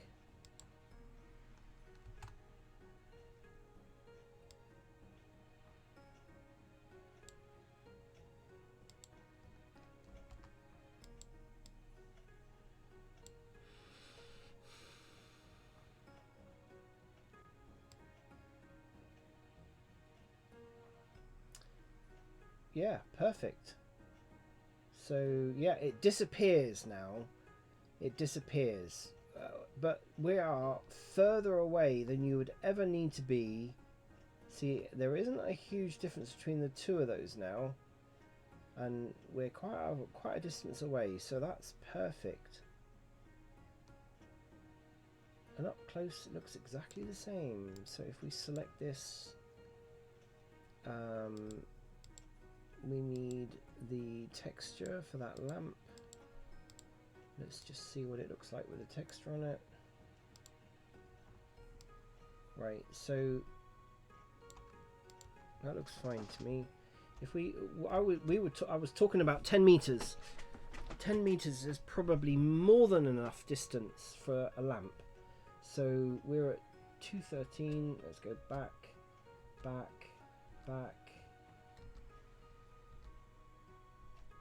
And we can still see the lamp, and that is 10 meters away. You're never really, so that's 30 feet. You know, you're never going to see the detail of a lamp from 30 feet away. So let's see how far.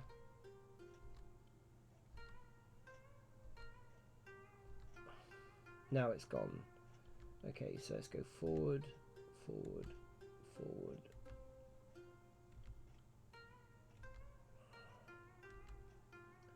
Yeah, so 10 meters, perfect.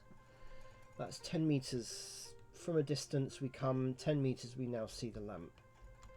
And if you're in a room anyway, you know, you're talking about 10-meter circumference. That's a big room. You're never going to be in a room that big. So, yep, that's fine. And land impact wise, this is 3. And land impact wise, that's 1. Perfect. That is perfect.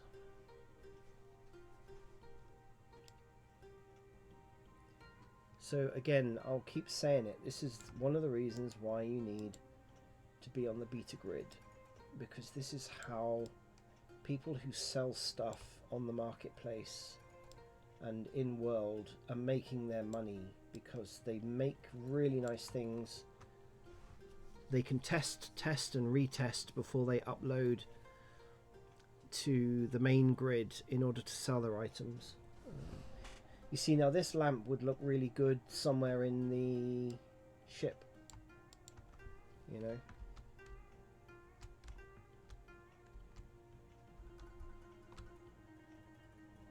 I mean, as this ship is only 50% of its size. It should be twice this big, but you can't make it any bigger because it is at the maximum allowable for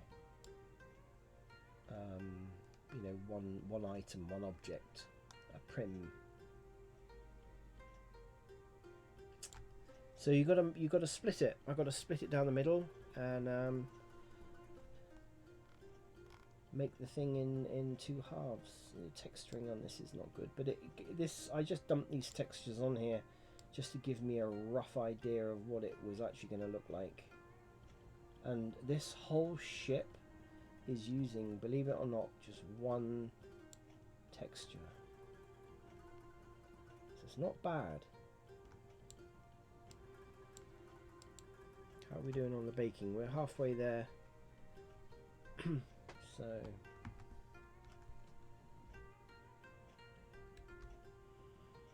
but I'm gonna do sound effects and such like on the ship as well, so there's going to be a background noise all the way across the ship of the engines. You know, the engines are going to be idling, so there's going to be like a sort of a steam engine kind of noise, you know, going on with with steam blowing every now and then and things like that, you know. Clanking, and there's going to be sort of some ambient noise going on this ship, while anyone within a certain range of the ship will be able to hear, you know, the engine making its noise and the funnel, you know.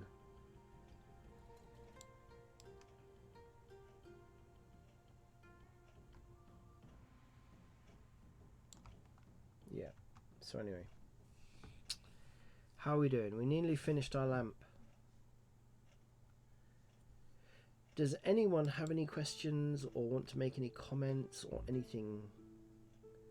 Anything or anything? No, no comments.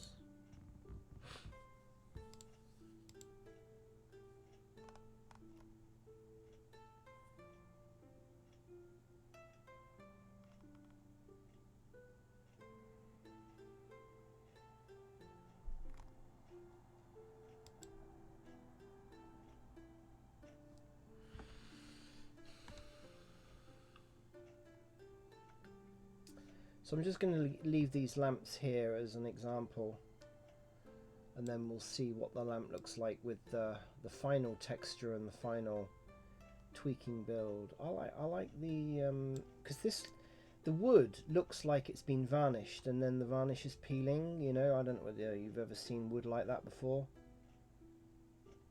It actually looks really good,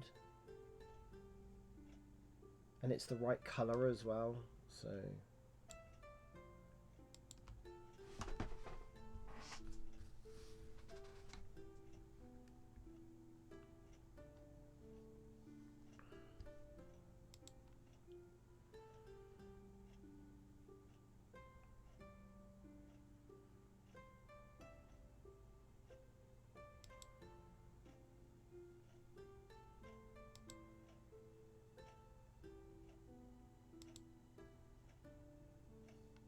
Baking is getting there, it's nearly done.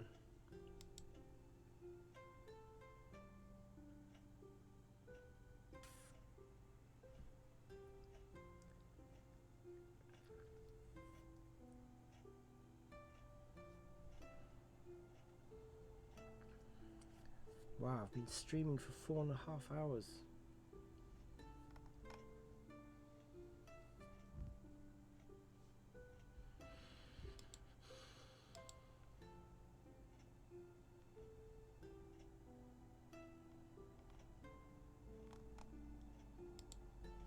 I don't know whether anyone's been watching me for 4.5 hours.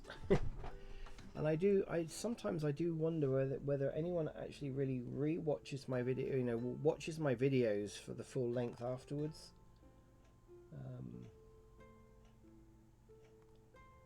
What I might do actually to finish this lamp, I might go in. Once I'm happy with this in the beta grid. I've got the settings and such like to bring it into the main grid. I might then play around with the scripting if anyone is interested, so that you know this lamp is going to be, you're gonna click on it to light it and change the color maybe, and change the lamp brightness.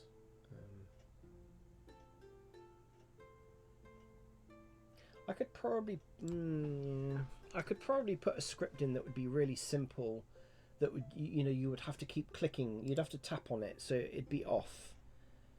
That's one click, and then there would be low, medium, high, and then it would go off again. So it'd like go around in a cycle. You 4 settings, but I'm not so sure. I think it's better if you've got like a menu pop up that actually shows you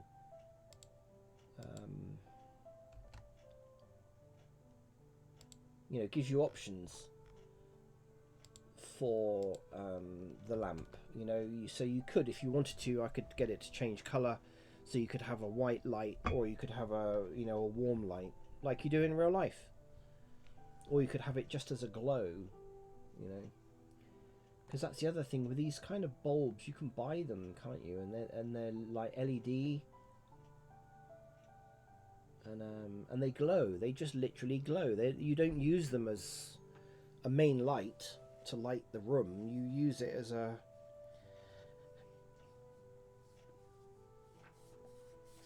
ambience kind of effect.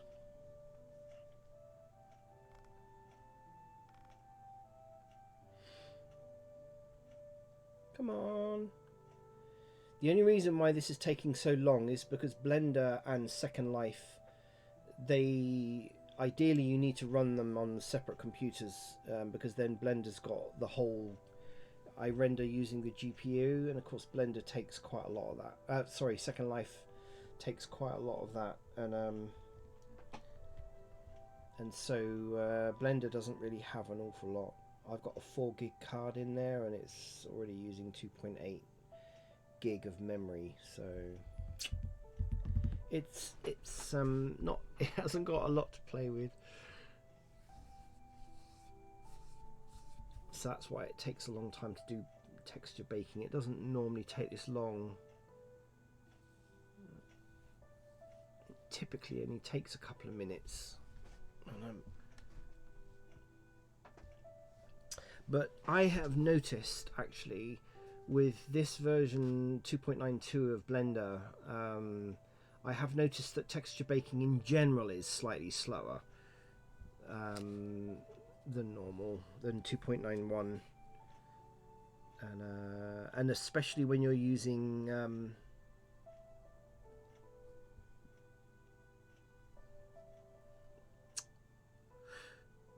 I'm getting tired now and I'm forgetting the names of stuff, but especially when you're using nodes for texturing, I notice also, because when you load in image textures and use them, the baking is even faster. But when you're using nodes to create your textures, obviously it's creating it and trying to process it at the same time, so it tends to be a little bit slower.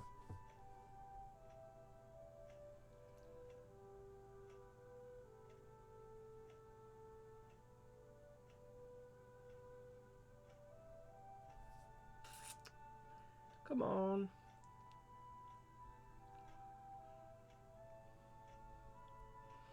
I would love to hear if anyone else watching my videos. I mean, I don't know whether anyone else is using Blender. I've had a few people commenting on videos I've done before because they are interested in Second Life. But I mean, I've been in Second Life for 14 years. So, you know, I've got a bit of experience. And all of that time I've been building. Pretty much from day one. Not, yeah, I would say within the first year of me joining Second Life, I was building. That's what I found. I kind of explored, played around, you know. It was all very new and exciting,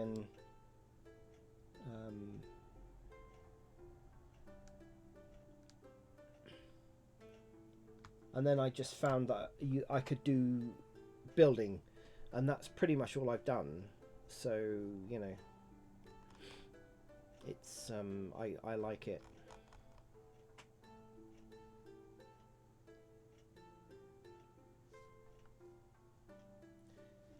Come on, we're nearly 90% on the texture bake now. Nearly finished.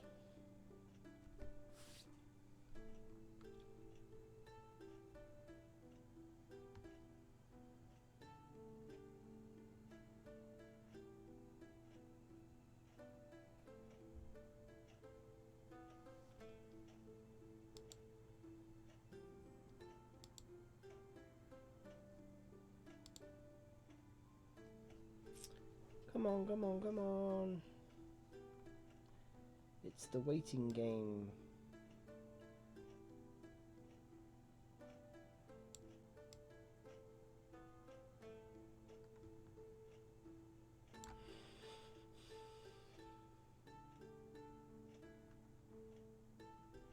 Yeah, so just kind of thinking about this.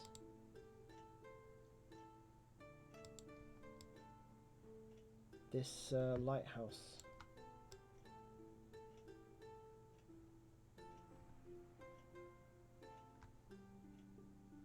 So it hasn't got an interior. It's just literally the outside. You know, it's the whole thing's obviously mesh.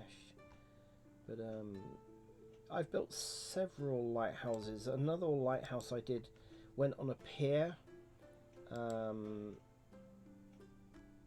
And I think I put it in here.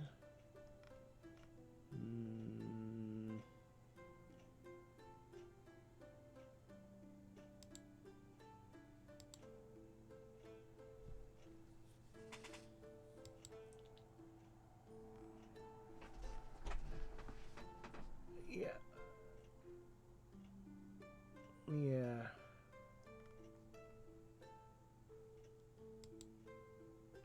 So this is the Machinima Pier.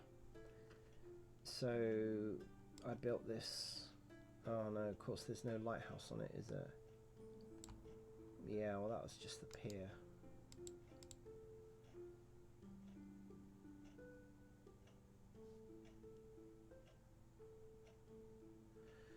Oh, that's interesting. So this didn't bake out really very well.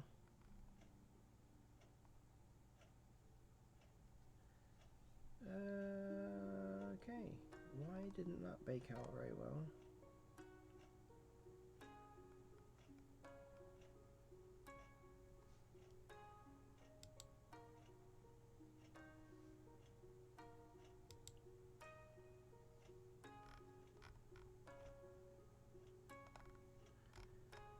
Ooh, what's gone wrong there?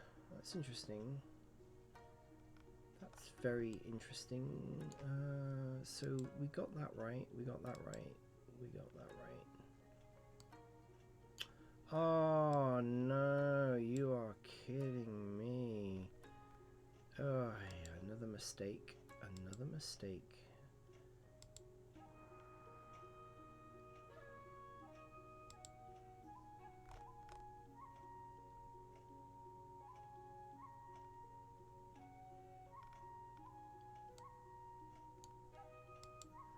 Okay, so we did the work. We did the wooden base. We got the wooden base. That's correct.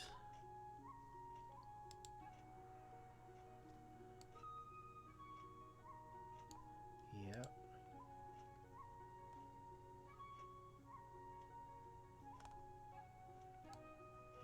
Yep. We did that as well.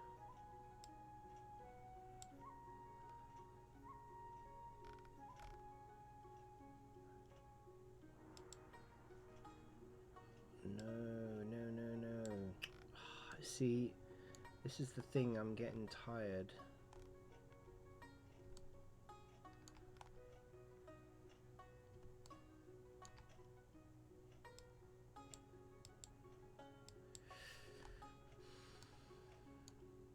Okay, that's fine. That's fine. That's fine. And that's fine. So why didn't that bake?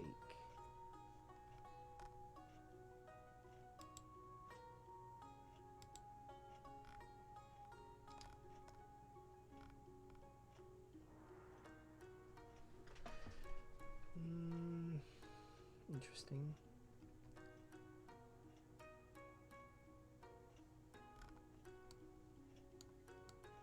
The UV is fine.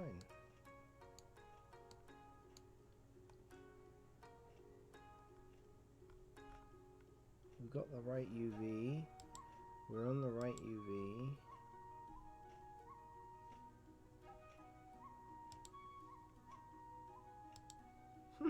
Okay. Somehow, I don't know what I've done. Sometimes, I mean, obviously this is a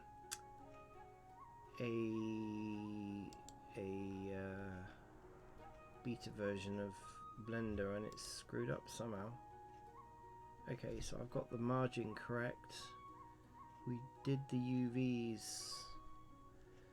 Let's just bake that again. I don't know why that is causing a problem.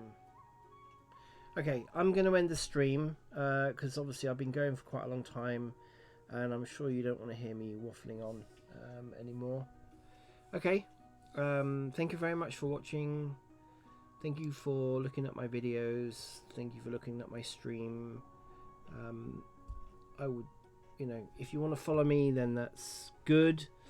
That helps my stream a little bit, and yeah, I will come back to this again and show you the finished product. I might actually do a little bit of a showcase on stuff that I've made in you know, in Blender for Second Life. Obviously you've seen quite a few bits and pieces, but yeah, I might do that at some time because I've made a lot of stuff.